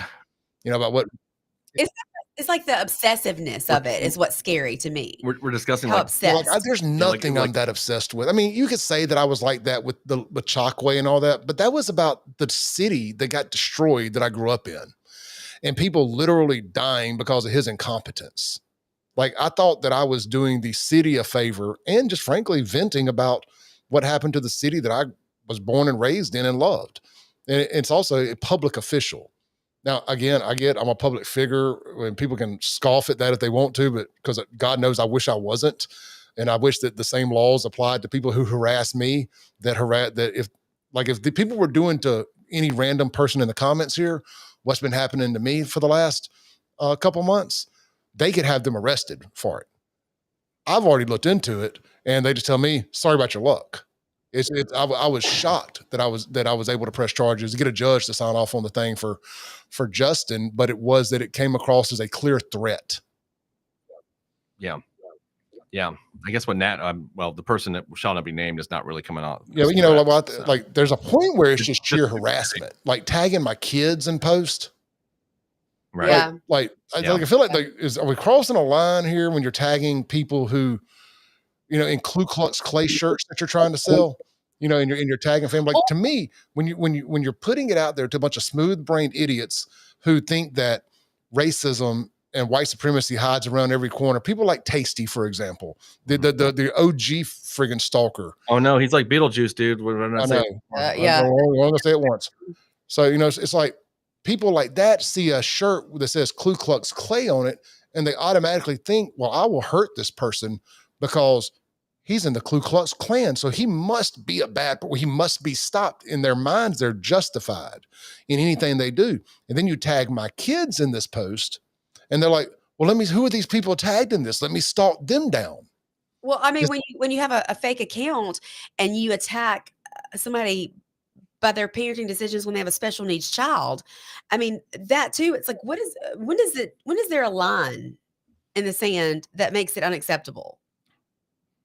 Well, I guess that's it. That's the line in the sand that makes it unacceptable. All of this is the line. I have no problem with fun trolling, and you can hate me and all of that, but there is a line where this gets dangerous. Yeah. Yeah. Well, I mean, and you put people's lives in danger when you do some of this stuff just because you disagree with my political opinions. You think that I'm a racist because I want black people in Jackson to quit killing each other? You know, and that's fine. That's your opinion. But even Chat GPT, today I asked, is Clay Edwards a racist? And it could not. It said, well, there's no, Oh my. there's no, one thing that you could say makes him a racist. Anyway, it was kind of funny. I was going to make a video about it. I'm kidding. But anyway, with all this, and it just piles and it piles and it piles, and it's just like, okay, when I bite back, don't get mad. And she's already found out once. But at what point, even if they're not like exactly threats, at what point does the obsessiveness become a threat? Just because it's constant. I mean, if you're not there now, I don't want to see when you get there. Yeah. That's what I'm saying. I mean, there is something deeply, deeply wrong with these people. Courtney, I asked ChatGPT that. I was bored today and was just kind of trying to, I was just for shits and giggles, I asked it. Yeah, I mean, I think, when you're in this, I guess what you call the media sphere, whatever it is, if there's trolls and stuff, not much you can really do about her doing stuff like that. No. I think it's going to have to rise to like Justin Fowler's level of an actual overt threat like that, I think. And you showed me those things. And yeah, obviously that qualified. I don't know. I think Natalie just looks, it's a nut bag. That's where, I mean, that's they all are. I mean, all these people are. Yeah. I mean, she's just crazy and just writing crazy stuff. And I guess there's nothing really illegal about it. And what's funny is these people did not know each other, but they have all drifted towards each other in their mutual admiration for me. Yeah. That's it. I mean, they have. At least she did. She drifted into the dumbass guys that rolled around the whistleblowers. She drifted towards them for like this mutual admiration or anti-admiration society. It's quite funny. It's like it's almost it's kind of cool if it wasn't scary. It's like they've founded their own little Rankin County retarded version of the Island of Misfit Toys. I mean, it seems like that. Like they're just a little island of misfit toys. I mean, something like that. I mean, nobody takes. I mean, all of them together or separate. Nobody takes them serious. Like they're a joke out here. Yeah, that's you got the guys running around in the referee jerseys. You got them keeping Justin Fowler piped up like he's their pit bull, and then you have this other crazy girl who's just kind of who got cast off the island over her whole $2 mocha mugs thing. I think that's what pushed her into the crazy. Maybe dropped on her head as a baby or something. I don't know. Something's really off with this girl. Yeah. Severely. I mean, this is what people, let me explain something. This is what happens when you're friends with Clay Edwards. This is what you get. I'm kidding. I mean, there'll be somebody else 6 months from now. So hold tight. I don't know. She's held on to this mocha mug. I'm talking about them being a new member of the Island of Misfit Toys. Oh yeah. Yeah, they come and go, but they stay forever simultaneously. They never, like the people who have done this with over the last 5 years, they don't really go away unless they kind of go to jail. And that's traditionally been the thing. Like Tasty is in jail. Polo. Jail. There's one right now in jail that has Justin Fowler, jail. The people who fuck with me the hardest all end up in jail. And Shaun knows this. There's one right now in jail who's going to be there for a little longer, that has harassed me for years and years and years. And that's the only time I think I can actually like sleep comfortably at night is when this person is in jail. Yeah. But, and people aren't in jail because of me, by the way. They're so crazy that they have found themselves in jail because this is how they go through life. And I'm just like the Clay Edwards experience is a detour along the way for them. Right. Yeah. I mean, like, I guess, people just, they get obsessive about, whatever it is. And media is kind of the new thing to do that with. And we've got all this, we've got social media these days and you can just latch on to something if you're nutso. And yeah, I mean, like people have asked me for years about why don't I do a nighttime live stream anymore? And it's because of the crowd. If I'm being 100% honest with y'all, I can always make the time. You can always make the time if it's something you want to do, right? I've wanted to do it. And when y'all offered the opportunity and you were putting in the legwork for the prep and setting the stream up and all that, it was like, you know what? If not now, when? But it's the crazy people. is why I haven't done it, because it just opens yourself up to another hour or two of crazy people coming at you and having a peek inside your life. And I already, I've already made a conscious decision that I don't want to go out anymore at nighttime. Like, I don't want to go to bars anymore. That ain't fun to me. It's reached a point now that I have to spend the whole night talking to people other than the people I'm with. And woe is me. This is what I asked for. Don't feel sorry for me. It comes with a certain level of notoriety and success, but it ain't fun anymore because I can't go and just blend in anymore. And I know people will think, oh, you're being narcissistic. Nobody really cares that much about you until they do. Until they do. And, I invite you to deal with it. So that's why, like somebody mentioned earlier, you'll quit announcing your meetups. Well, I don't want to quit announcing my meetups. I'll just deal with the crazy when I decide I'm going to deal with it. And I know they meant well. I'm not biting your head off. I apologize. But the meetups are part of it, but that way it's more of a controlled environment, and I can make arrangements that I need to make if I decide to have a meetup. But it's a lot that comes with it. So I guess I'm telling people who are thinking about wanting to be social media influencers or people in the media, especially if you're going to have incendiary and polarizing takes on stuff, be very careful. Be very careful about deciding that this is what you want to do. And not only that, but recently it's been that they're tagging anyone who has been a sponsor or is a sponsor or could be a sponsor on the radio, I guess in some attempt to cause you to lose that monetary value, which is just, to me, ridiculous and disgusting. And I think if that's all you've got time to do with your life, then you really need to get a life. You really need something better to do with your time. What if you used all of that time and effort and motivation and put it into something good? Taking care of your kid. Yeah. Getting a job. Yeah. I can think of umpteen things that I would do over find somebody. Like if I was in the situation that some of these people have found themselves in, I would not be obsessing about some guy that I don't know. And we've already given them way more oxygen than they deserve doing this. I got a simple question that I wanted to ask everybody's. I'll speak for a moment. How do these people pay rent? Just a simple question. They live in our minds. How do they do that? I mean, they live with people. Yeah. Because I was like, do they have jobs that they go to and work at and do this kind of thing? I mean, we know how the girl we're talking about, how she was able to afford things, but I mean, like, does these other guys do they have they don't seem like to get up and go to work kind of dudes to me. I mean, and that their employers would be like, yeah, you can totally do this crazy shit and, represent that you work at my company. Like, it seemed like that would be a problem. Yeah. I mean, it's a great question. I know one of them lives with his mom and he's probably getting a crazy check. When I was in jail. I'm not even talking about Justin. No, he lives in jail right now, so he doesn't have to pay bill. Yeah, he's rent free right now. 3 hots and a cot. Yeah, I mean, like, who hired Justin to do what? I mean, I wouldn't want that guy to cut my fucking grass. I'd be worried he's like out there eating the bark off the tree or some shit. I don't know what that, I mean, you don't know, like, what do you do? I mean, like, what does that kind of guy do? It doesn't seem like he's like capable to actually do anything to productive to earn $1. So that's why I was wondering, like how these guys live, just something simply like that. That's a good question. I mean, because look, I do okay, but life is, you got to make a lot of money to survive nowadays. And I work my ass off. I mean, I work 13, 14 hours a day. I sleep 5 hours a night, 6 nights a week. I sleep in 1 to 2 days on the weekend, depending on what's going on, but I sleep 5 hours a night and I work my ass off when I'm awake.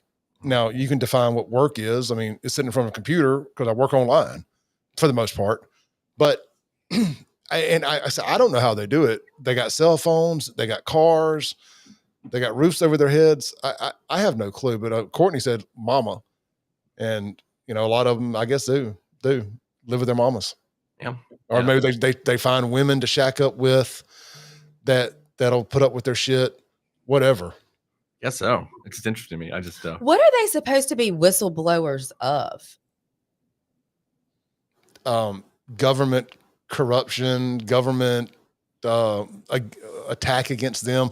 One of them goes and sits out at the Rankin County Justice Court or whatever all day and just watches trials. And like one of them watches everything Trey Spillman does and like scores him and then tells him at the end of everything that he did good or he did bad.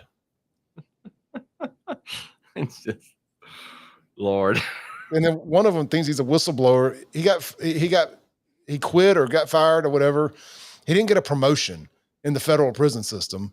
And like he's gone on this whole war path because it's some kind of corrupt reason why he didn't get a promotion. Clearly he's just a fucking crazy person and they didn't want to give him any power. And and that's just my assumption. I'm not saying that's what happened, but clearly we got enough of a sample size to understand that he's not capable of doing the job. It reminds me of when I worked in Hinds County for so long. It got to a point there where I tell a couple of my good friends that were not crazy. I said, I'd be like, well, everybody around us is completely insane up here, right? And I said, are they really the ones that are sane and we're crazy? Because I'm starting to lose kind of my balance on this. Maybe I'm insane and they're really normal, because there was so many people that were completely nuts. Like 80% of the people that I was dealing with at the time. And there was a few people. So I started thinking like, maybe I'm the crazy one and my friends are actually the crazy. They're totally normal. Well, I never felt like that again until I started doing the radio. And then when I started doing the radio, I was like, you should see the maybe people. like I'm the crazy one, because everybody I'm encountering, not talking about these guys, but a lot of other people are absolutely effing crazy. And like, you know what I mean? You know what I'm saying? Like, it's just Jonathan Barnett said, Clay, it's a passion now. It's a calling. And that's true. I enjoy doing every second that I do. If I didn't, I wouldn't do it. Because I could go back and sell cars and make more money per se. But I didn't, and not work as much. But I love this, and I do not feel sorry for me. I love it, and I will not trade it back for anything currently. If I fall out of love with it, I won't do it anymore. It requires too much effort to do this and not love it. Way too much effort to do this and not love it. But right now, this is it.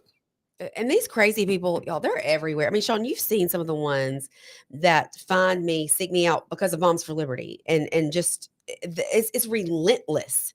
They don't stop and will create profile after profile.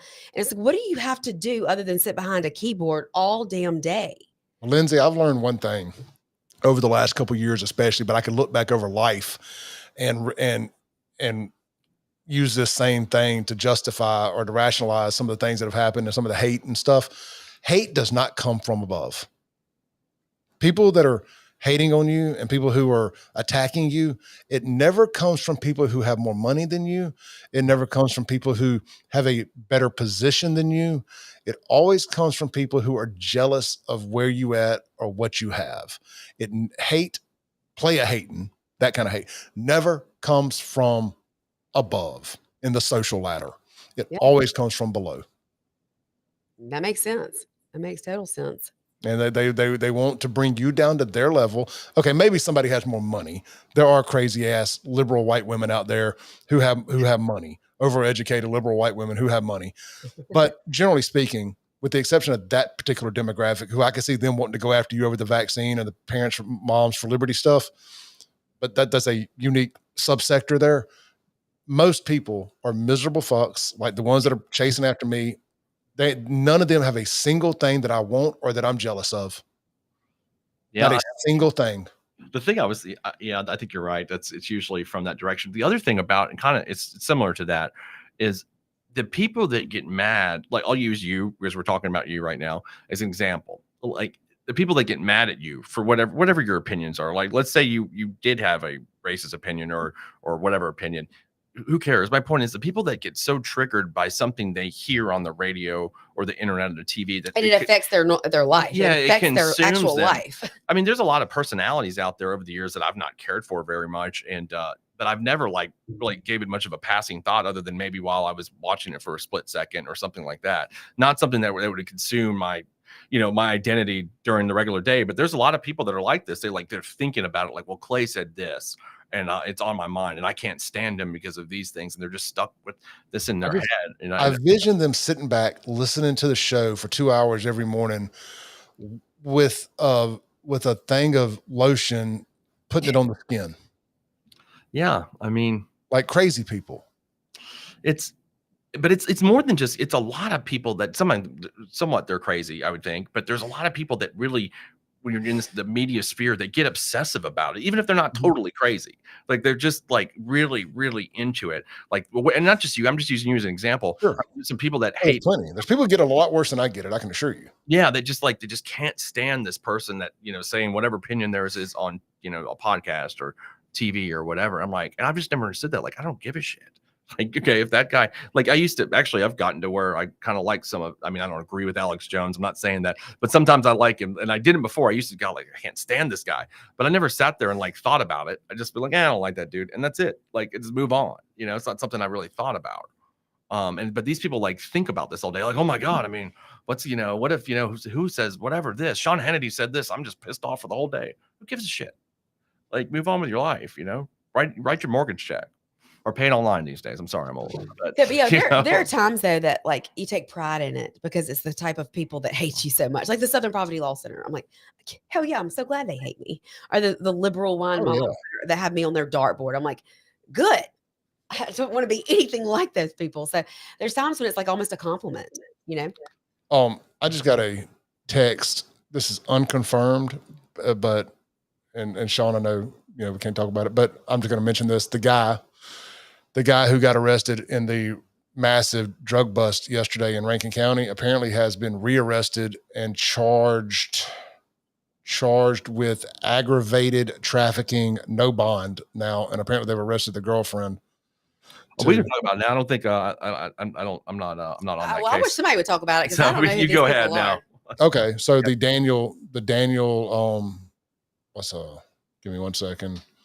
Daniel Rogers, the guy that got arrested in Castle Woods or Rankin County yesterday for the drug trafficking with all the fentanyl. Right. Made the big story, got the FAFO championship.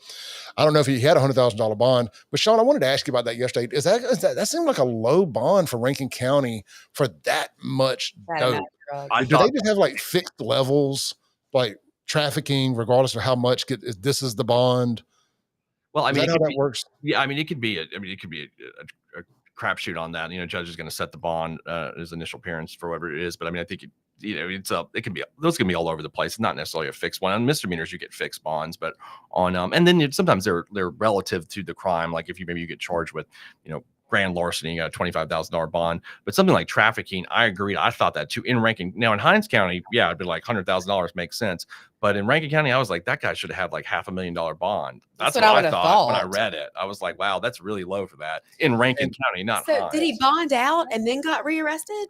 Well, that the text is a little unclear. I'm in a group text with a couple of guys who were pretty plugged in. They would know, and they're not rumor spreaders.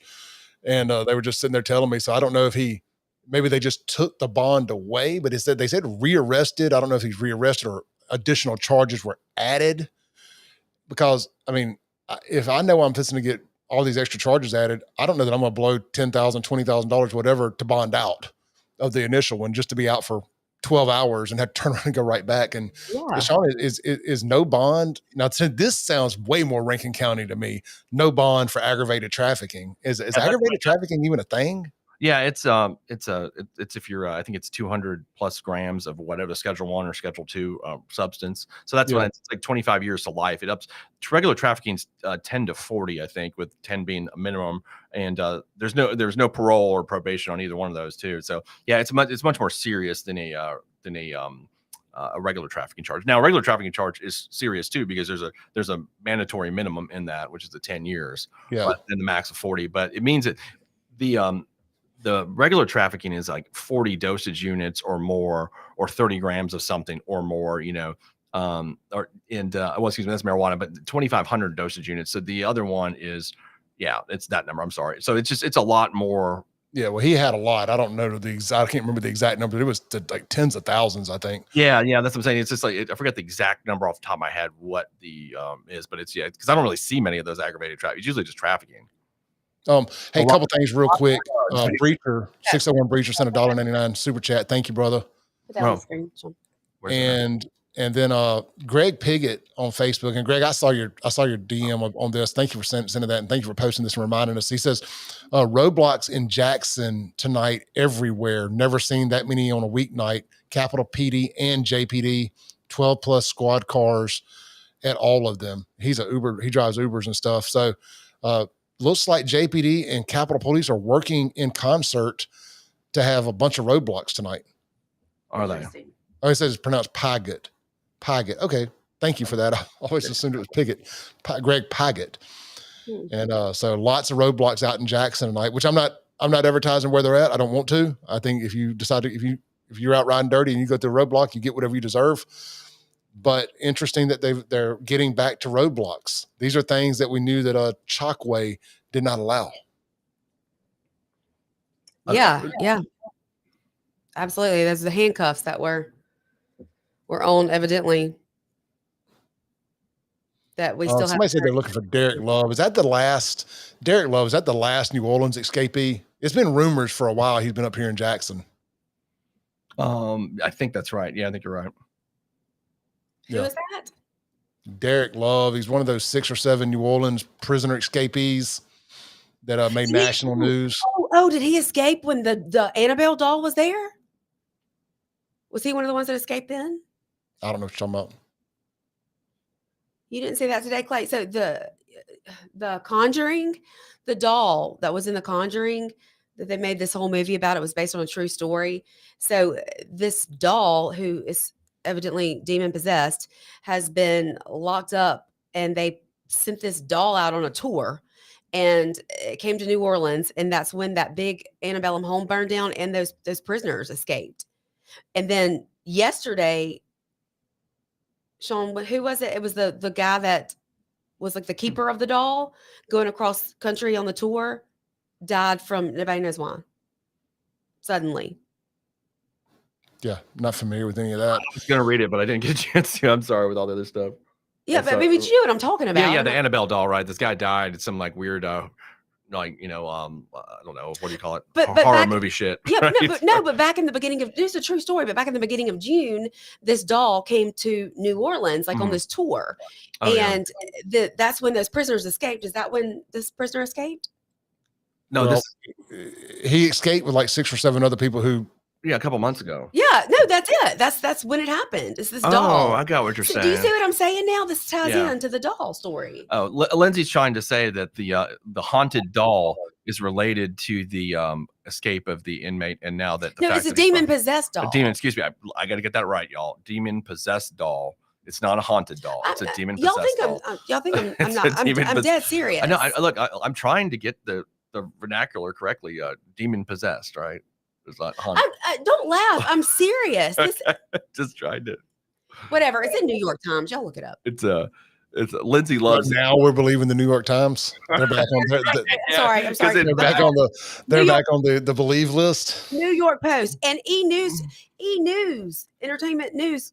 Also, it's because it backs up what she wants to believe in the horror stuff. So because I don't like any of that. Tell everybody who Annabelle is, because everybody's asking. It's a doll. Annabelle it's a doll. Y'all, come on. It's a haunted doll, y'all. Y'all know that. See, look, there are people who are saying, Lindsey, you're correct. It's a haunted I am doll. not making this up. There is a doll named Annabelle. It was like a Raggedy Ann doll, and it got possessed. And there has been this couple who, like, literally were trying to get rid of this demon out of this doll, and they ended up dying.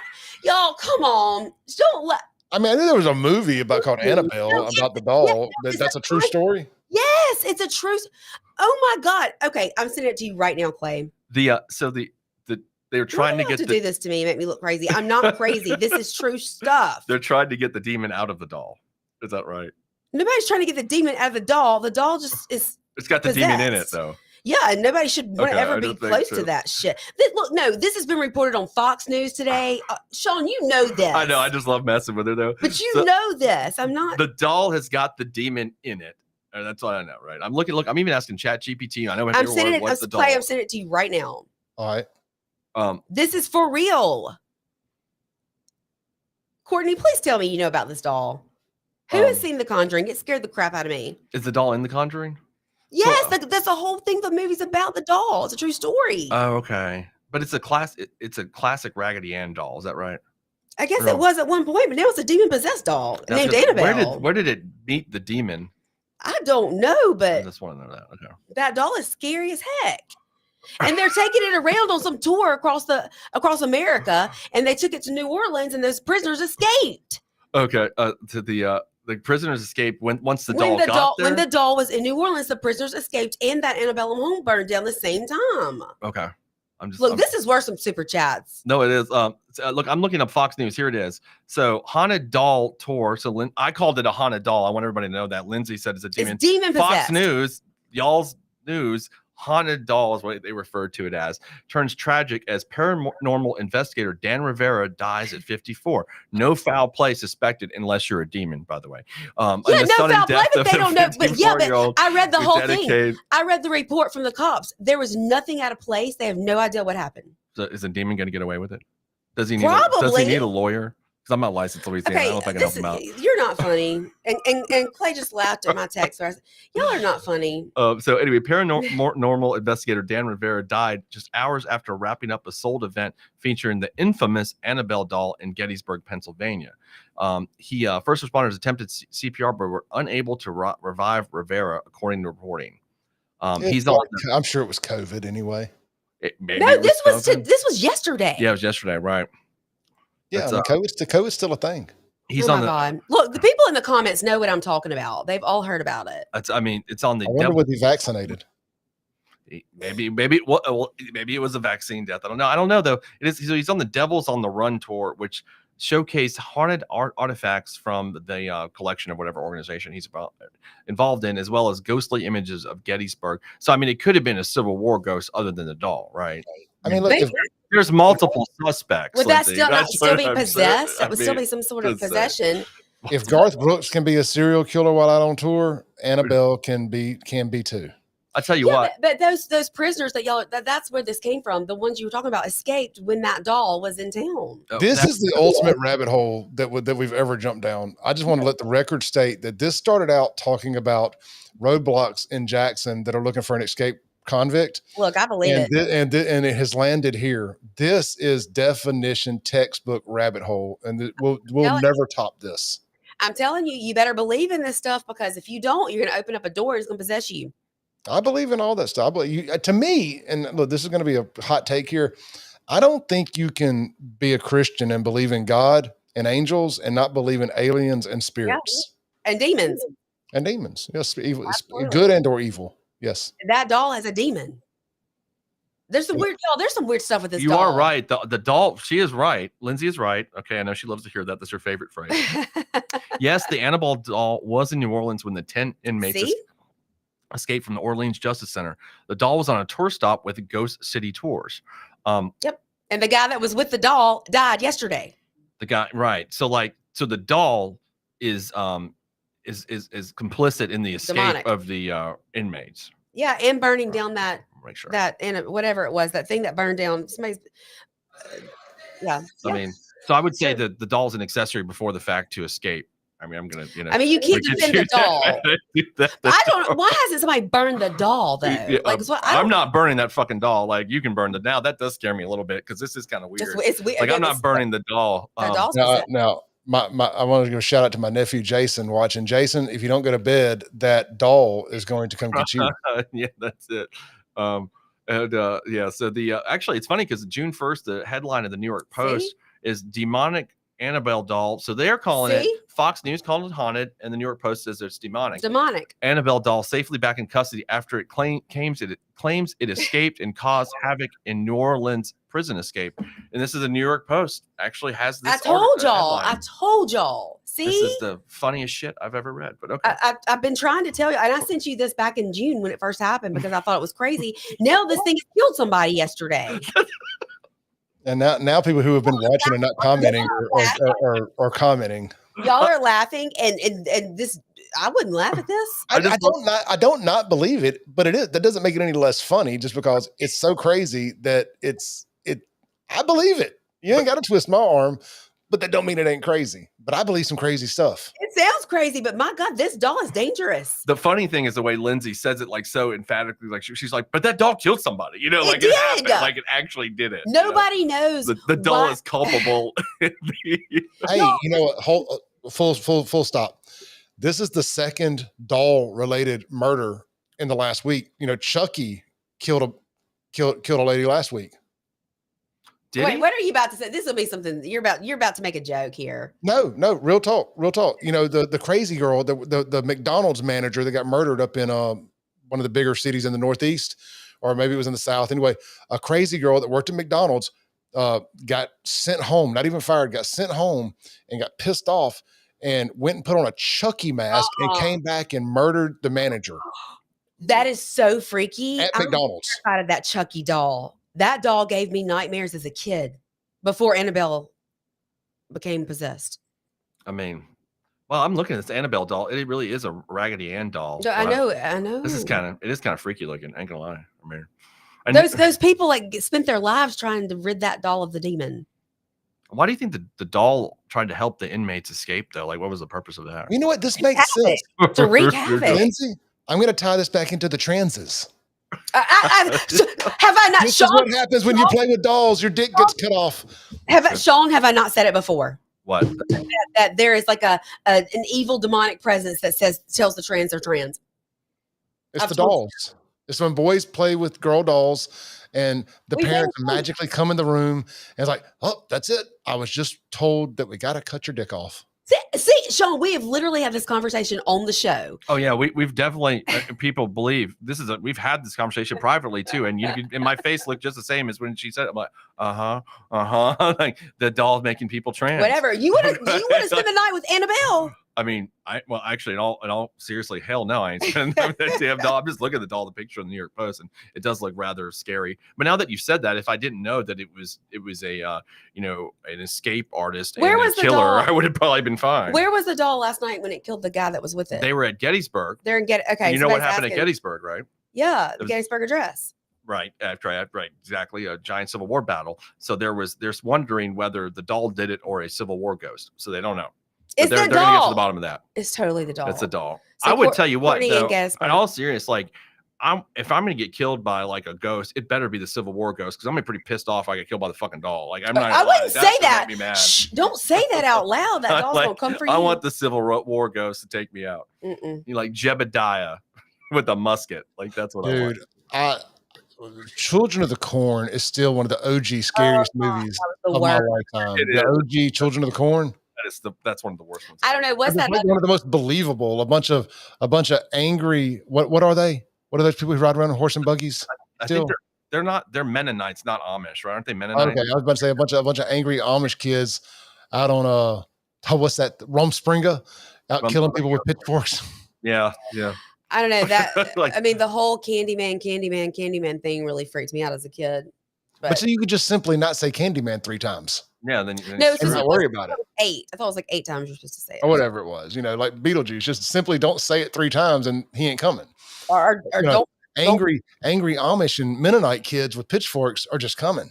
Yeah, and who comes up with some shit like that too? Like that made the movie. Or the Pet Cemetery. Now that's the one. Like, see, Shaun wants to clone the dog. And I'm like, we're not cloning a dog. I don't want to be a part of Pet Cemetery. Yeah, she won't let me clone my dog, which is a new procedure you can do. $50,000. Yeah, you can clone. Well, they said, by the time I need to clone the dog, because she's still a little bit young, it probably is going to go down in cost. So, just like a TV goes down in cost, things like this. Yeah, let that dog be possessed by something. No, the cat in Pet Cemetery's name is Church, by the way, too. So I still remember that. The remake is actually very good. But I'm not even kidding. The Chucky doll did scare me back in the day, and that's so freaky that somebody put on a Chucky costume and then went and killed people. I mean, I'm sure it's not the first time that's happened.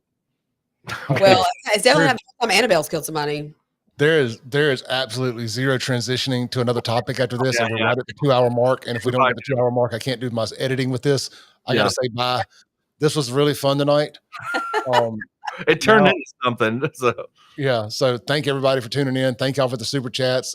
We will be back tomorrow night, and then we will see y'all again Sunday after that. So I'll be on the radio 7 a.m. They'll be on the radio at noon. Peace. Peace out. See you then.